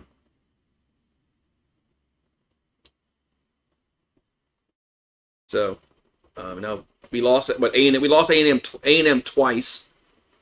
We lost to a bad Florida team last year. Not a bad Florida team, but they're not. Florida really wasn't great at all last year. And then they weren't like like Mississippi State bad, but so yeah, we'll see, man. We'll see. Next week. Next Saturday we'll find out what Brian Kelly has. You can't lose this game. You can't talk all this shit in the off season and lose the game. You can't. I don't care. You can't just get close and lose this game. With all this shit he said about this is the best team he's been here and yada yada yada. You can't lose. All right, so first and 10 for the Alouettes at their own 30. And catch made up the 45 to 47. First down. Man, that was a nice little diving catch by Snead. First down. But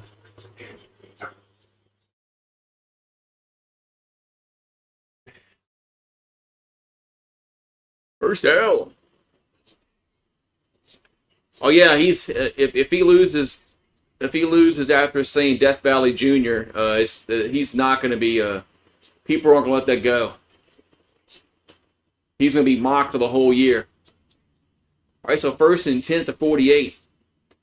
The play action by Morgan, and that's incomplete. Try to get a screen going. Second and 10. So,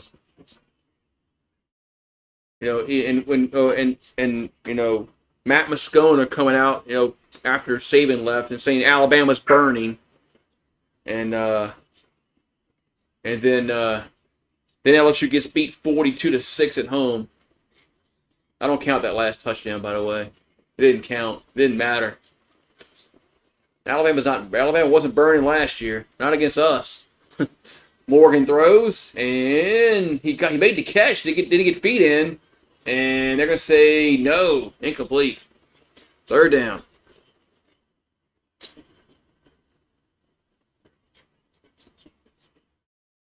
You think Texas should defer? I think you should defer all the time. Yeah, I think you should defer every. Remember, that's something Brian Kelly doesn't do, is defer. That's another thing that irks me with him. He doesn't defer. He'll take the ball. But I think you should defer all the time. Get the ball in the second half. It's more. You had better advantage taking the ball in the third quarter first, then going on defense first in the third quarter. All right, so punt time for Montreal. 6:28 to go in the third. Punts away. And going back and goes up to the 8. Gets up to the 15, that's about it. That's where Winnipeg will have it. Man.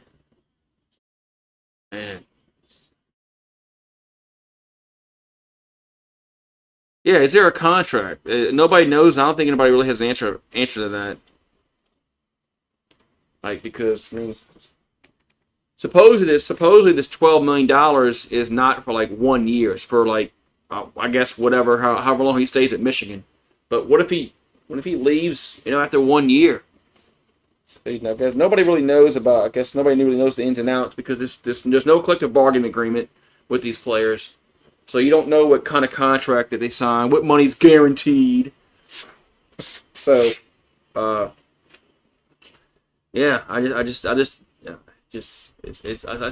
why I said this shit's not sustainable. It's not. It's gonna blow up at some point. You can't. There's like I said, there's no collective bargaining agreement. There's no contracts. The money comes from donors, and I guess ticket sales and whatever you donate to the TAF or whatever. I don't know, but it's not like football and basketball and baseball where the money comes from all these TV contracts and ticket sales and so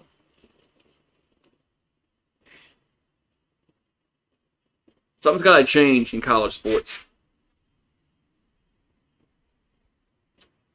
Something's got to change. That's right. Tomorrow is the Elks and the Red Blacks. Two bad teams tomorrow. Although Edmonton has been playing better as of late, but. All right, we got first and 10, Winnipeg. They have it at their own 18-yard line. There's a handoff. Oliveira gets up to the 25, to the 30, up to the 31. That's a first down. First down of Blue Bombers. So Oliveira with the first down. Well, he's a freshman. Anybody who thought that he wasn't gonna, struggle a little bit is crazy. He's a freshman.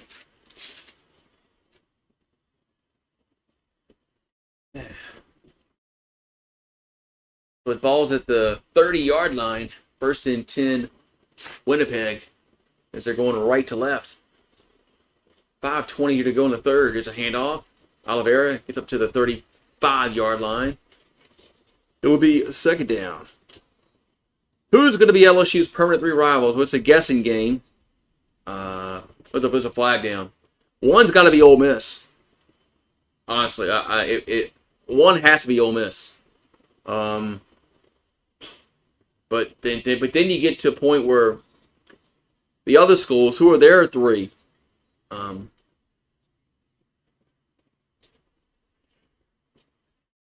probably going to be Oklahoma. Man, no, because there's a holding call against Winnipeg. We have to have somebody we play at the end of the year.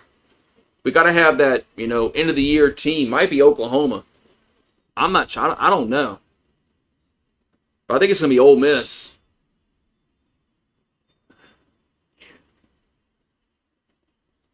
It's going to be Alabama. But Alabama plays Tennessee and Auburn. So 1st and 20. Back to throw is Caleros. Catch made. Another flag down. Another flag down. What's up, Daniel Berry? Cheers.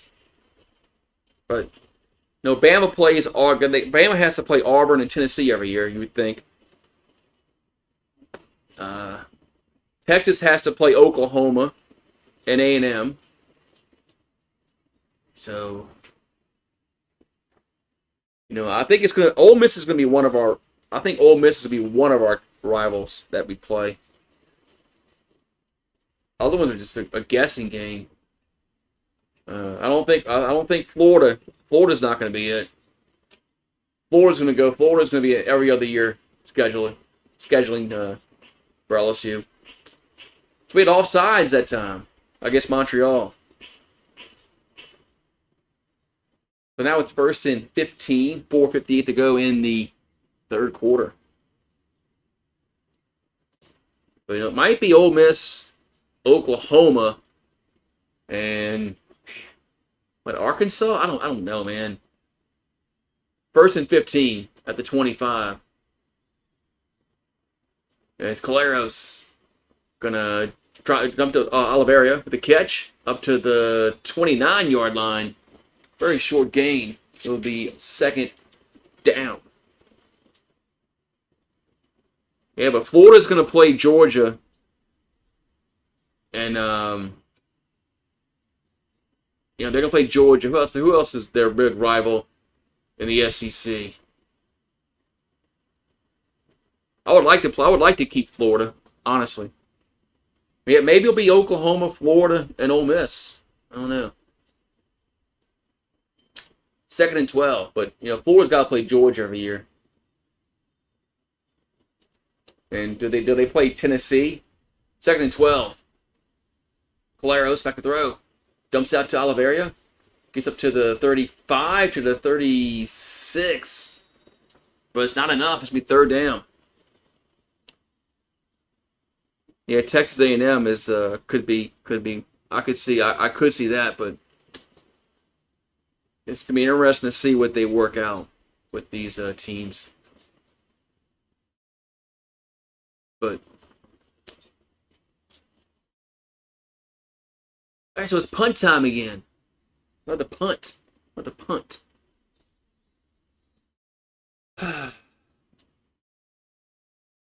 But at least we'll play everybody, every 2 years.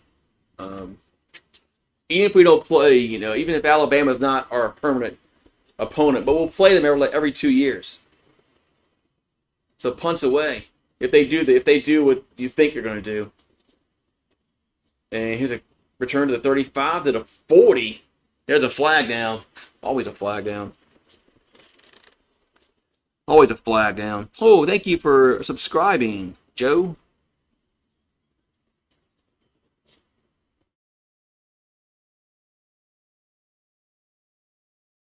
But there you go. So 16 to 13.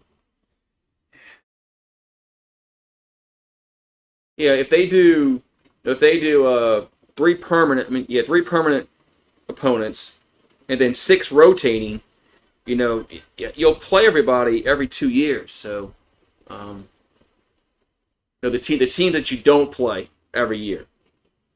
So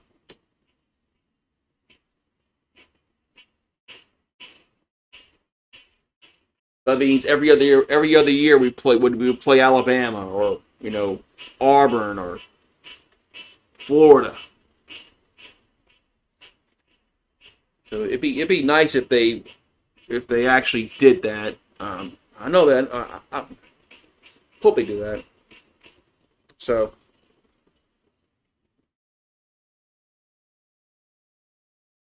but it'd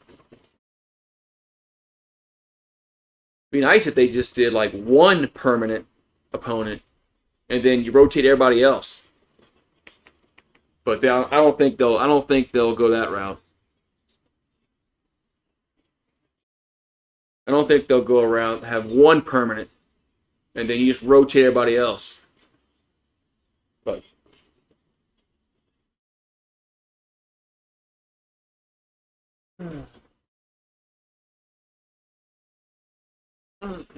but yeah, you would think that Texas A&M would play Oklahoma, Texas, and Arkansas. That would be their rivals in the three. That would make sense. You've got Texas A&M plays Texas and Oklahoma, and Arkansas. Here's a handoff up to the 30, up to the 31-yard line. Goes Tice. Going to be second down.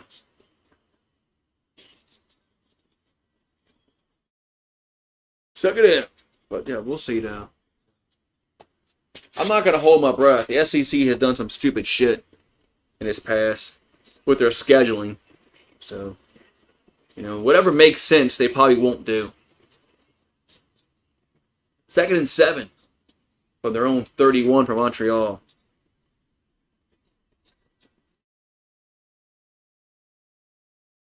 And hopefully they do away and you play like one of those games.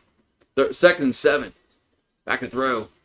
And catch made across the 40 to the 42. That's a first down. And Sneed with the reception. Hopefully there's like only one. Hopefully there's only like one game of those. Like you play, whatever.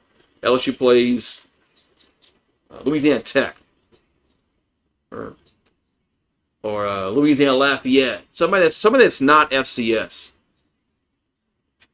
Somebody in the group of 5 or group of 6, whatever the hell they call now. Group of 5, group of 6.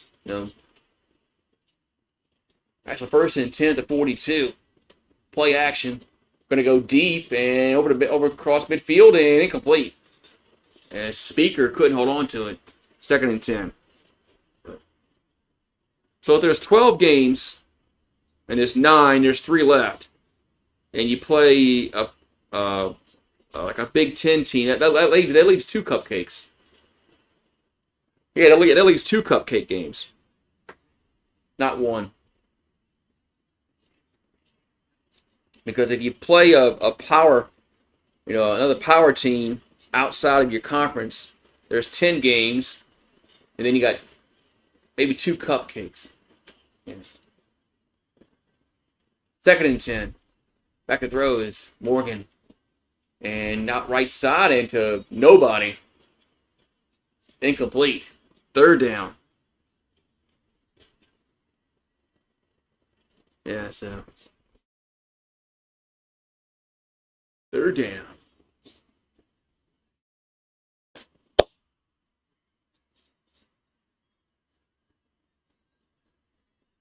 Third down.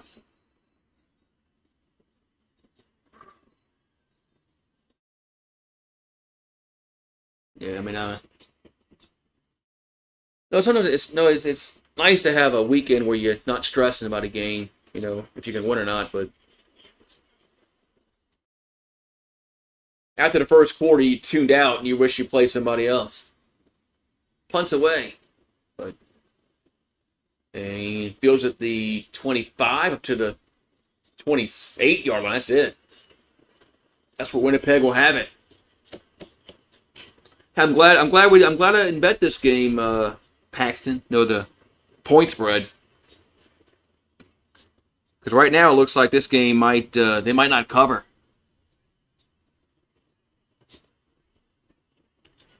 Yeah, eventually they might work their way towards a power conference, you want to call it.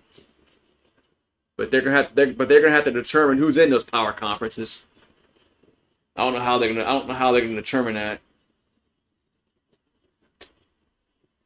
So 1st and 10 at their own 29-yard line for Winnipeg. What's up, Rich Gang? Yeah, the Elks play tomorrow. What's up, Rich? There's a handoff. Oliveira gets across the 30 to the 35, first down. When he gets across the 40 to the 45-yard line. First down, Winnipeg, as the quarter. So the quarter's going to end. Yep. So we'll go to the fourth quarter. 16-13. Good game going on. I'm glad I didn't bet this game. Oh shit!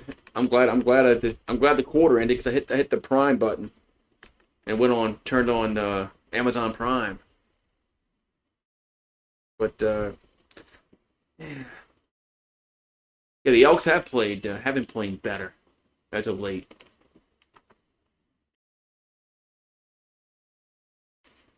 But don't they always start out kind of slow and get a little better towards the end? Right back.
Ooh, here's a handoff across the 50 to the 53-yard line. That was a quick quarter break.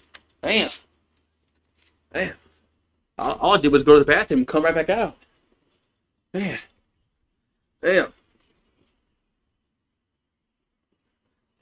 What? You think ACC fails? I don't know what's going to happen with that, man. I don't know who's going to be in these conferences. Like, is Rutgers, Northwestern, Mississippi State. So 2nd and 1. And quarterback keeper, that's a first down across midfield to the 54-yard line. But,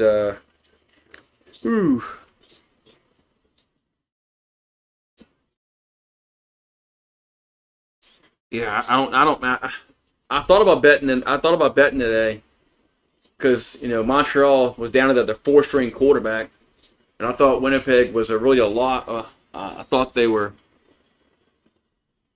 really win by more than 7.5, but then I said, nah. I thought about it. I said, no, I'm not betting that. That's kind of a lot of points to give on the road. And right now I'm right at the moment I'm happy I didn't do it. So 1st and 10 at midfield. Play action. Here's a pass out to the right. Catch made. Only about a yard gain, maybe 2. And it's Mitchell with the reception. Going to be 2nd down.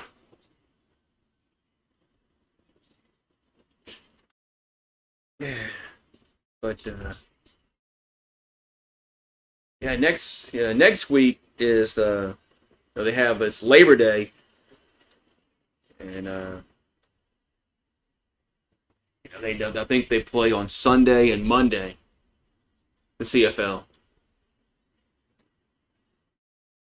Well, 2nd and 9 for the Bombers as Caleros try to get a screen going to the running back, and has Oliveira with the catch across the 50 to the 40. He dives, man, to about the 46.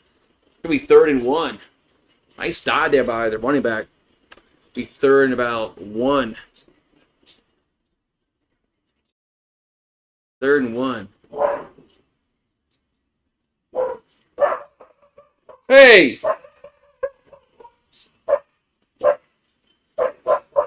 Rue! Hold on. Hey! Hey!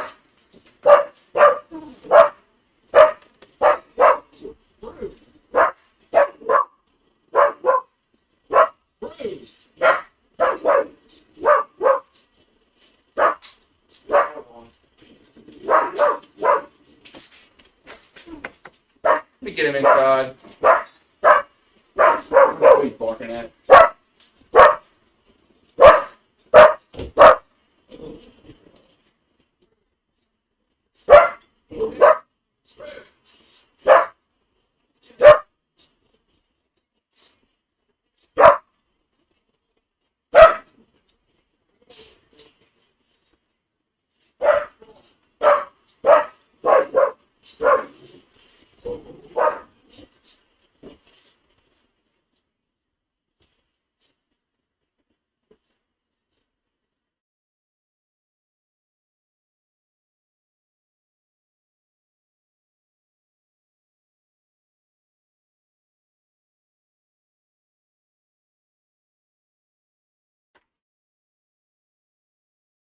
Jesus Christ, man. He's a crazy maniac. Had to put him inside. No, he was barking like he saw something. But all right, what did I miss? Well, it's gonna be 2nd and 10 for the Bombers at the Montreal 30-yard line.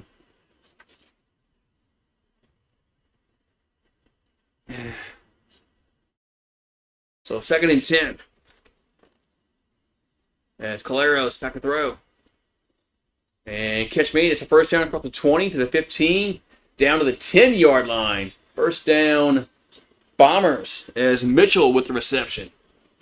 Actually going to be 1st and goal. Yeah. And my place haunted? I don't know. He saw something. I mean, I guess Bruce saw something. Maybe somebody was walking like, like through the fence. We got a privacy fence. It's got the spaces between them. Somebody could have been walking down the street, and maybe he saw that. So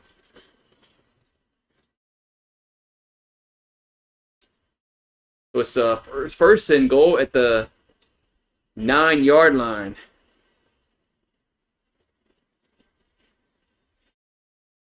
There's a handoff. Oliveira gets across the 5 down to the 2-yard line. It's not, I don't know what that is. I think somebody. I don't know what that is. Well, it look like one of the grandkids sprayed the hose on the on the screen. Because you can see it's dirty and then there's clean. I think one of the grandkids sprayed it with the hose. I think that's what it is. So 2nd and goal from the 3.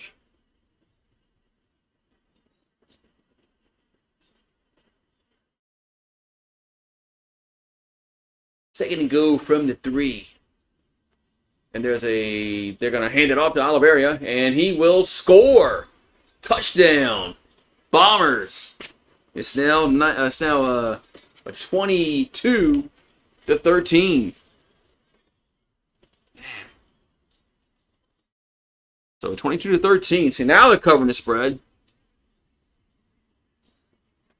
Now they're covering the spread. So Oliveira with the touchdown.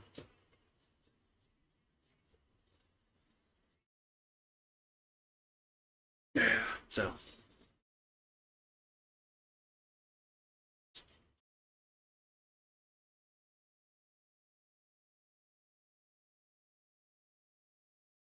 All right, here comes the extra point.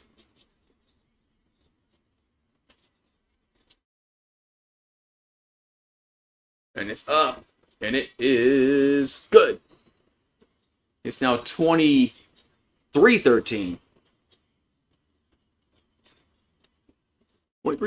Now. I'm going to make sure he's on. I'm going to make sure Rue's all right. Man, go back.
There's kickoff.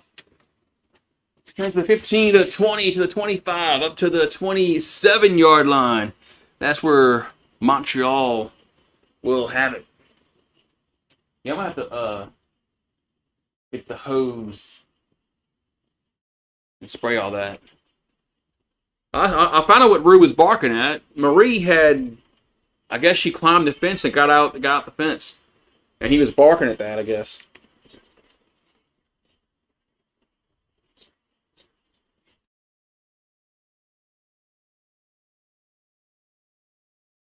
All right, so 1st and 10, Montreal at their own 27-yard line.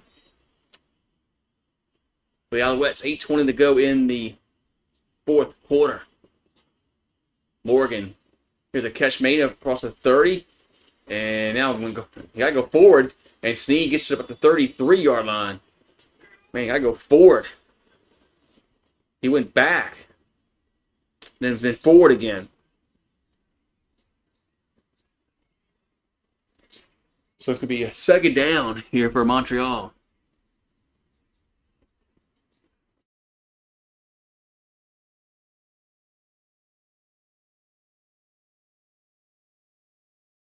So 2nd and 3. And Morgan throws. Catch made first down at the 40, 45. As Rambo gets close to the 50-yard line. It's going to be first down, Montreal. Where you live is haunted. I don't know. I don't think this subdivision is haunted. But he was barking because the cat got out. Now, the cat has claws, so she probably climbed the fence to get out.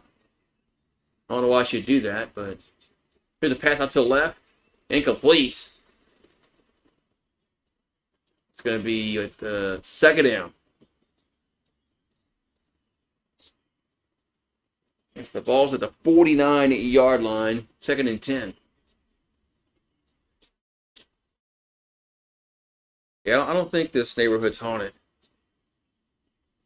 It used to be a horse farm years ago. 2nd and 10. Yeah, the cat got out. He's probably mad because the cat got out.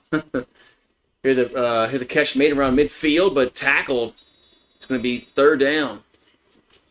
But yeah, apparently she gets out every once in a while. So it's 3rd down and 4, and looks like they're going to go for it.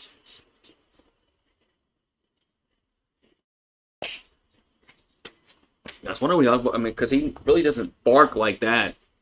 That was a... And I didn't hear the gate open, so I knew somebody wasn't in the backyard. I would have heard the gate open. So 3rd and 4. They're going to go for it. And ball gets knocked down at the line of scrimmage, incomplete. And it's a turnover on downs. So Winnipeg will take over with 6:03 to go in the 4th. Man.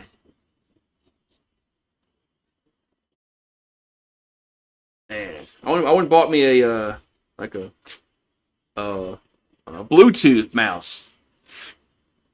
I needed a USB port opened up. Because I had to know how to wireless mouse. You plug the little thing in the, in the USB port, and it, connects. But this laptop only has 2 USB ports, so I needed either to go buy a USB, a little adapter with more USB ports. And I said, no, I'm just gonna get me a freaking Bluetooth mouse. That's what I did. So I had to plug my webcam in. I'm using the webcam. I usually use my laptop computer, webcam, but it does 1080p. But this one's a little better picture. But they're both 1080p. So,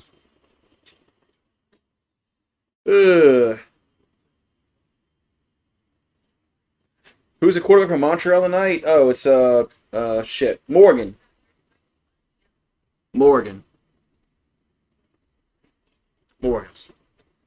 You like the blue tube?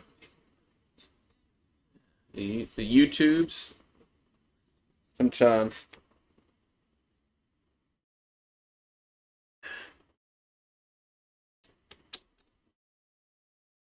Yeah.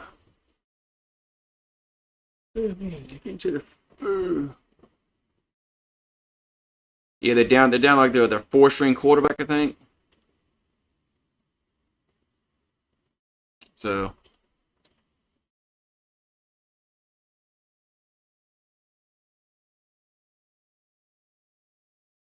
they need their starter back.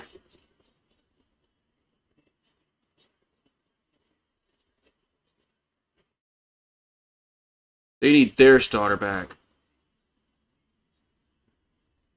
They need Davis. No, they got Davis Alexander back. All right, so it's 1st and 10 for Winnipeg. Ball's at midfield. There's 5:45 to go in the fourth. As Claros dumps it out over the middle to the 50, up to the 40, but it's like the 47-yard line to Oliveira. Going to be second down. I saw that. Somebody said that yesterday in a stream. Emario did. Emario came in and said that Evans had tore his ACL for Montreal. He's out for the year.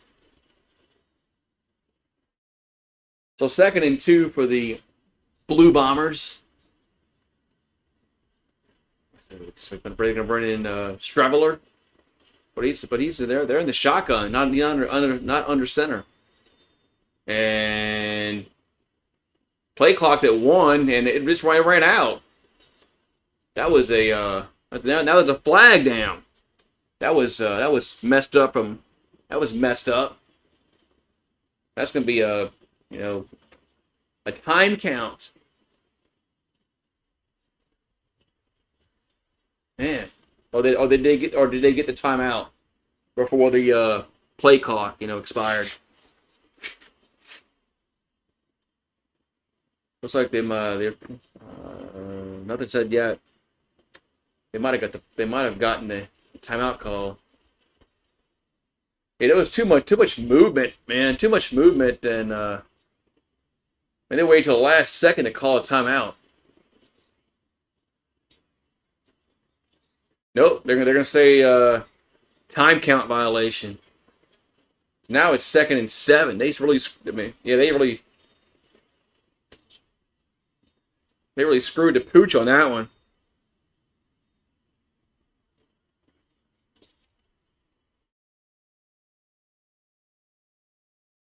It was now 2nd down and 7, and Streveler going to stay in the game at quarterback.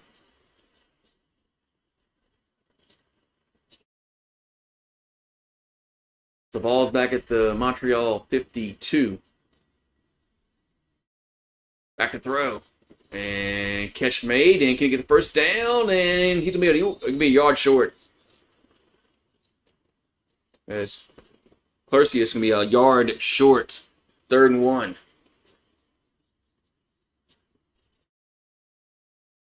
And so Clercy says about be a yard. Try to get the first down, but he's a yard short. Be 3rd and 1. Now you got to bring the quarterback under center. But now they're bringing. Oh, never mind. I thought they were bringing Claros back out. No, they're leaving. I assume Streveler in on this 3rd and short. 3rd and 1. No, they're not. It's another quarterback. Who's this guy? And here's a quarterback keeper. It's a first down to the 40. It's a first down. They got some big yards. There's Wilson on the carry. Was Wilson on the carry? First down. Wilson.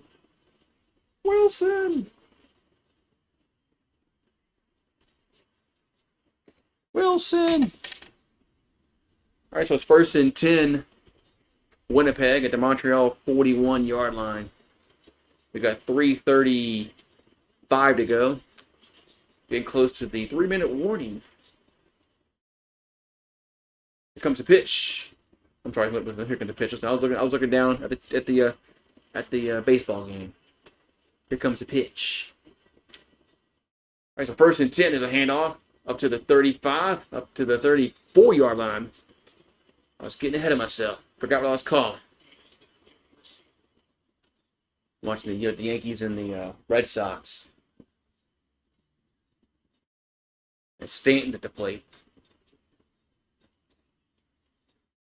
So, see, Montreal called a timeout with 3:11 to go in the 4th.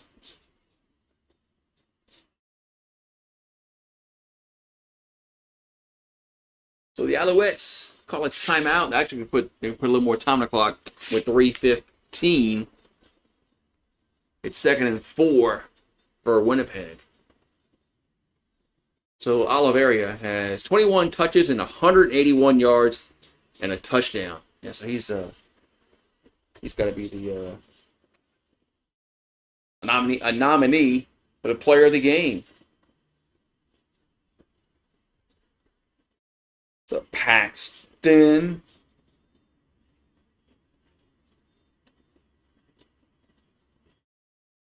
So Montreal has had 4 different starting quarterbacks this season.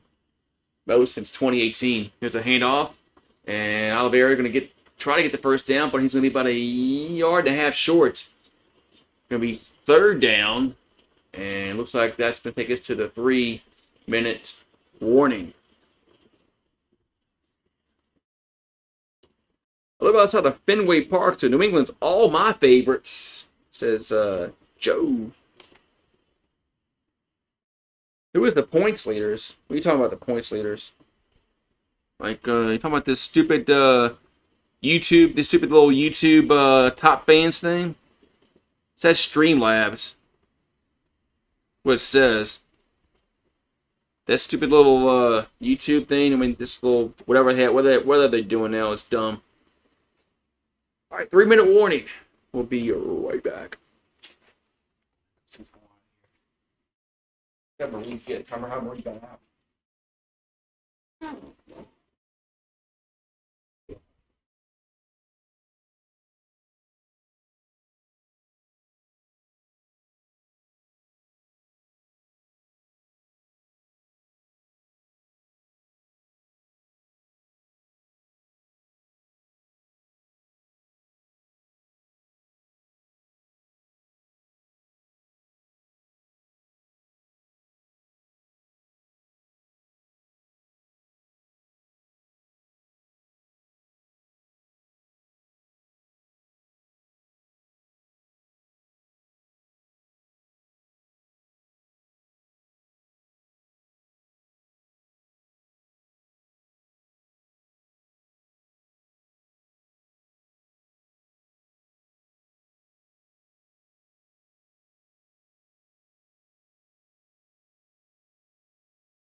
I think she just climbed. I think Marie just climbed the fence to get out. I think that's what happened.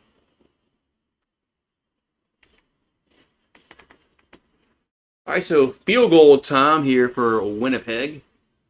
We got 3 minutes to go in the 4th.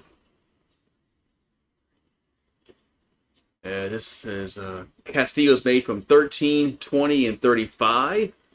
This one's going to be about a 41-yard field goal, roughly.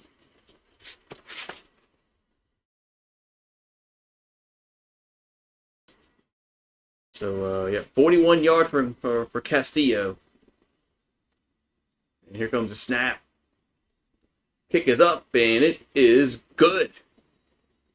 26-13 with 2:37 to go.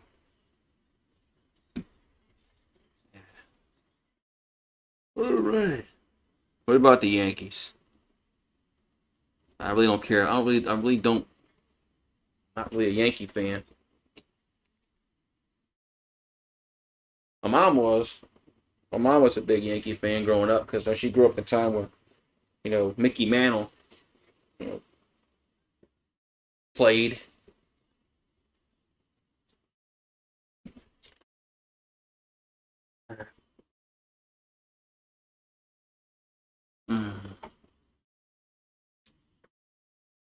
So, well, now we know no Paxton. Which earlier I said, man, I was kind of glad I didn't bet.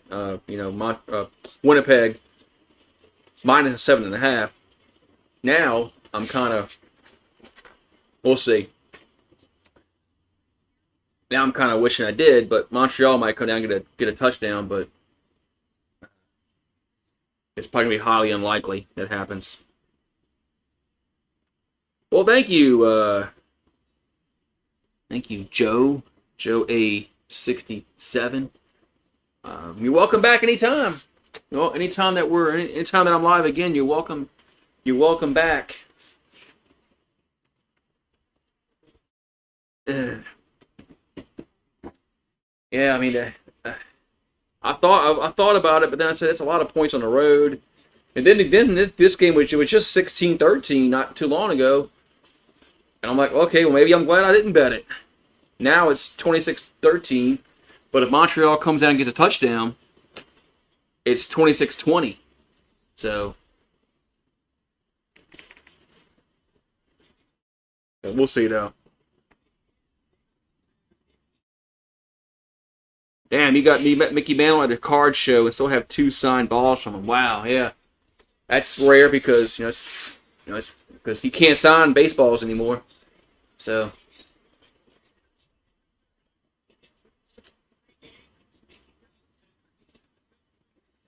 there's a kickoff.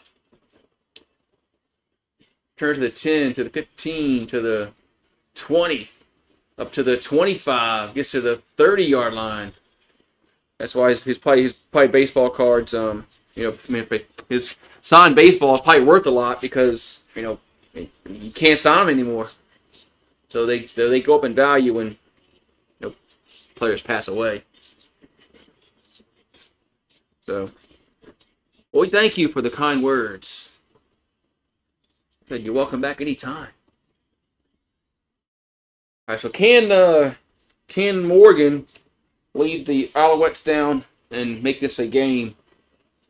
And they're down by 13. They need 2 scores. But first they got to get 1 to get 2. And as Morgan back to throw, out to the right, and catch made up to the 33-yard line. Man, very short game. I think they got to try to throw the ball down the field. This dinking and dunking, I don't think it's going to work. Down 13 points.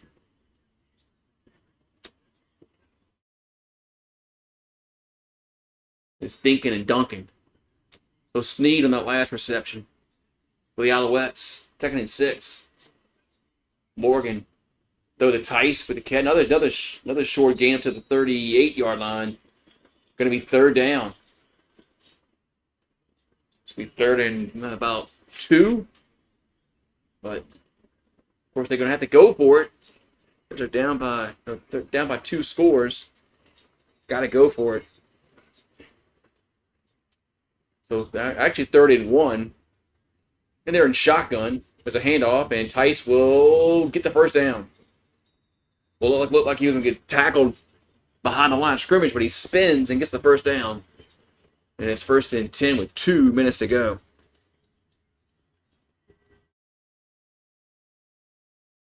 First and 10 at the 43-yard line. Their own 43 for Montreal. As Morgan going to go right side, catch made at the 51-yard line. Well, actually, they're going to mark him back at the 50. So it's going to be a 2nd down for the Alouettes. 1 minute and 50 to go in the 4th.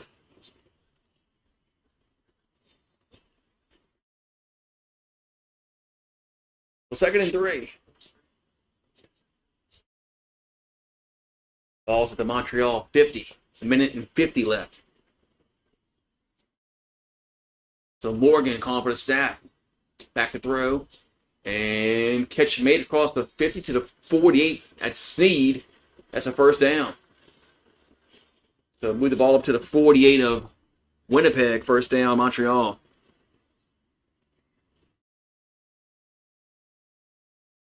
What's this? What's this little advertisement? MGK cliche. The fuck's that shit? Back to throw is Morgan. And too high to Rambo. 2nd and 10. Try to throw it to John Rambo. Incomplete. John Rambo. Incomplete. That's not. First name isn't John. I just called him John because of the movie. 2nd and 10. 1 minute and 34 to go. Get the ball at the Winnipeg 48. Does Montreal. Morgan. They got a guy open at the. Why you go backwards, Rambo? He caught the ball and went back like 3 yards. He only gets a yard gain there. That was 3rd and 9. What a stupid. What was Rambo? You got to go forward. Yeah, First Blood. First Blood, and then you had First Blood Part 2, and then you had Last Blood. Is there going to be a Final Blood? Do we need another Rambo movie?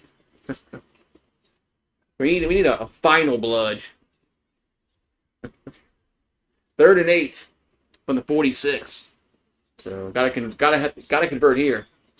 As Morgan throws and catch made. Speaker and dives and gets the first down. Man, it was iffy if he was going to get the first down, but Speaker gets it. 1st and 10, Montreal. Yeah, how old is Sly now? Like in his 70s? Like late 60s, early 70s? How old is Sylvester Stallone? That's what we need. He needs another Rambo movie. 1st and 10. Deep ball down towards the goal line. Intercepted. That was like a punt. Intercepted. And that's where as Winnipeg will take over. And the game is going to be over. That was a horrible throw. That was like a punt. That was like a punt.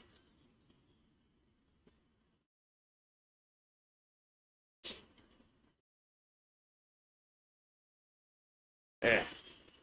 A good throw might have been a touchdown, but it was like a punt. So Winnipeg will take over after the interception.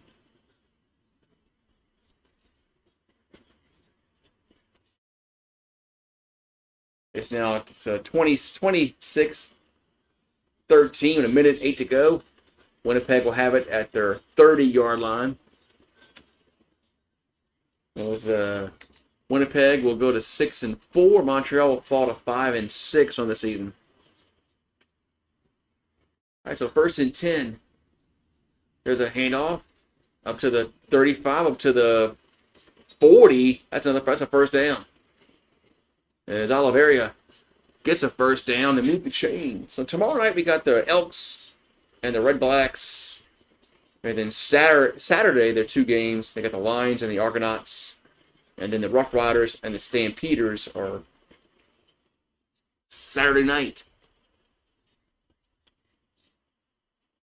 So it's going to be 1st and 10 for Winnipeg at the 40. There's 50 seconds left.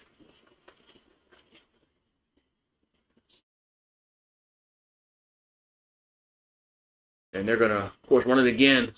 As Oliveira gets to the 45 to the 50. That's a first down. And get to the 57-yard line. So they'll move the chains again with 36 seconds left. Yeah, got to hit the showers. This game is as Oliveira keeps getting first downs.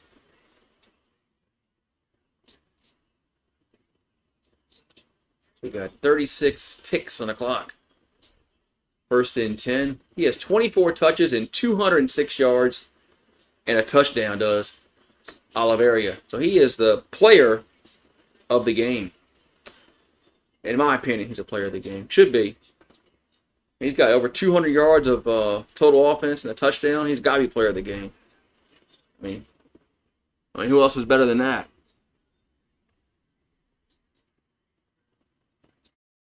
Let's see about that.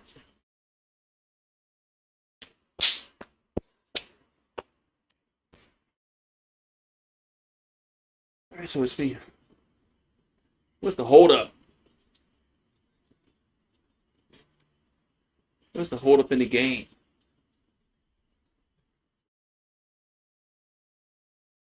All right, so it's first and 10 ball at the Winnipeg 53. There's 36 seconds to go.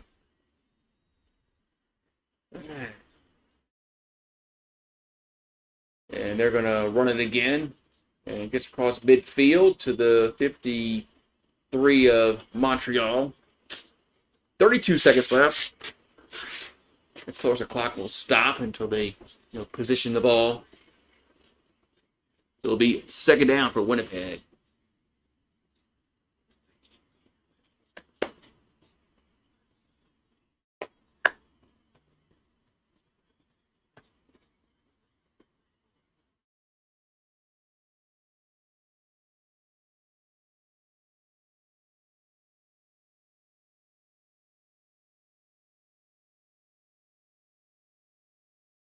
Well, we got player down. We got a player down for Montreal, number 2, down for the Alouettes. Player down. So tomorrow is the Elks and the Red Blacks, was it?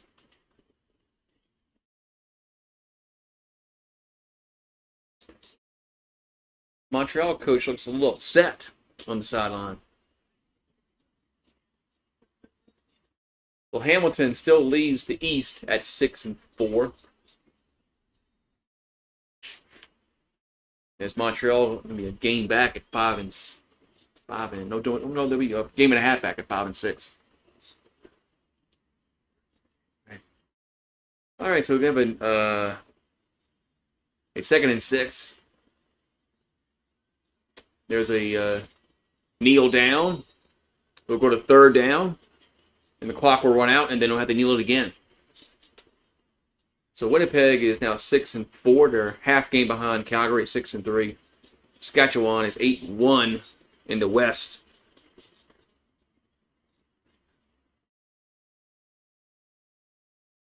All right, another kneel down, and the game is over. As Winnipeg wins 26-13, so they do cover the 7.5 spread. Not too sure about the over/under. I think the over/under was a little more than this. It's only 39. I think the over. I think under was the bet there. So that's it. So Winnipeg is now 6-4. Montreal is now 5-6. So tomorrow, we'll be live again tomorrow, Friday night. We got the Elks and the Red Blacks. Elks been playing better. That game's going to be at 7 Eastern, so that's 6 Central, my time. So that's going to be 6 o'clock Central, my time. So, the Rough Riders are the best team in the league so far. They are. So, all right, man. Did I close it out? Let's see. I did not. Hold on.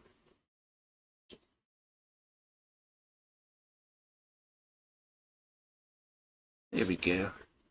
Now I'll close it out. Winnipeg was the winning bet. All right, man. I'll see you guys tomorrow night, man. Hopefully YouTube sends my video out a little more tomorrow. So have a good one, man. I'll see you guys tomorrow night. Peace out.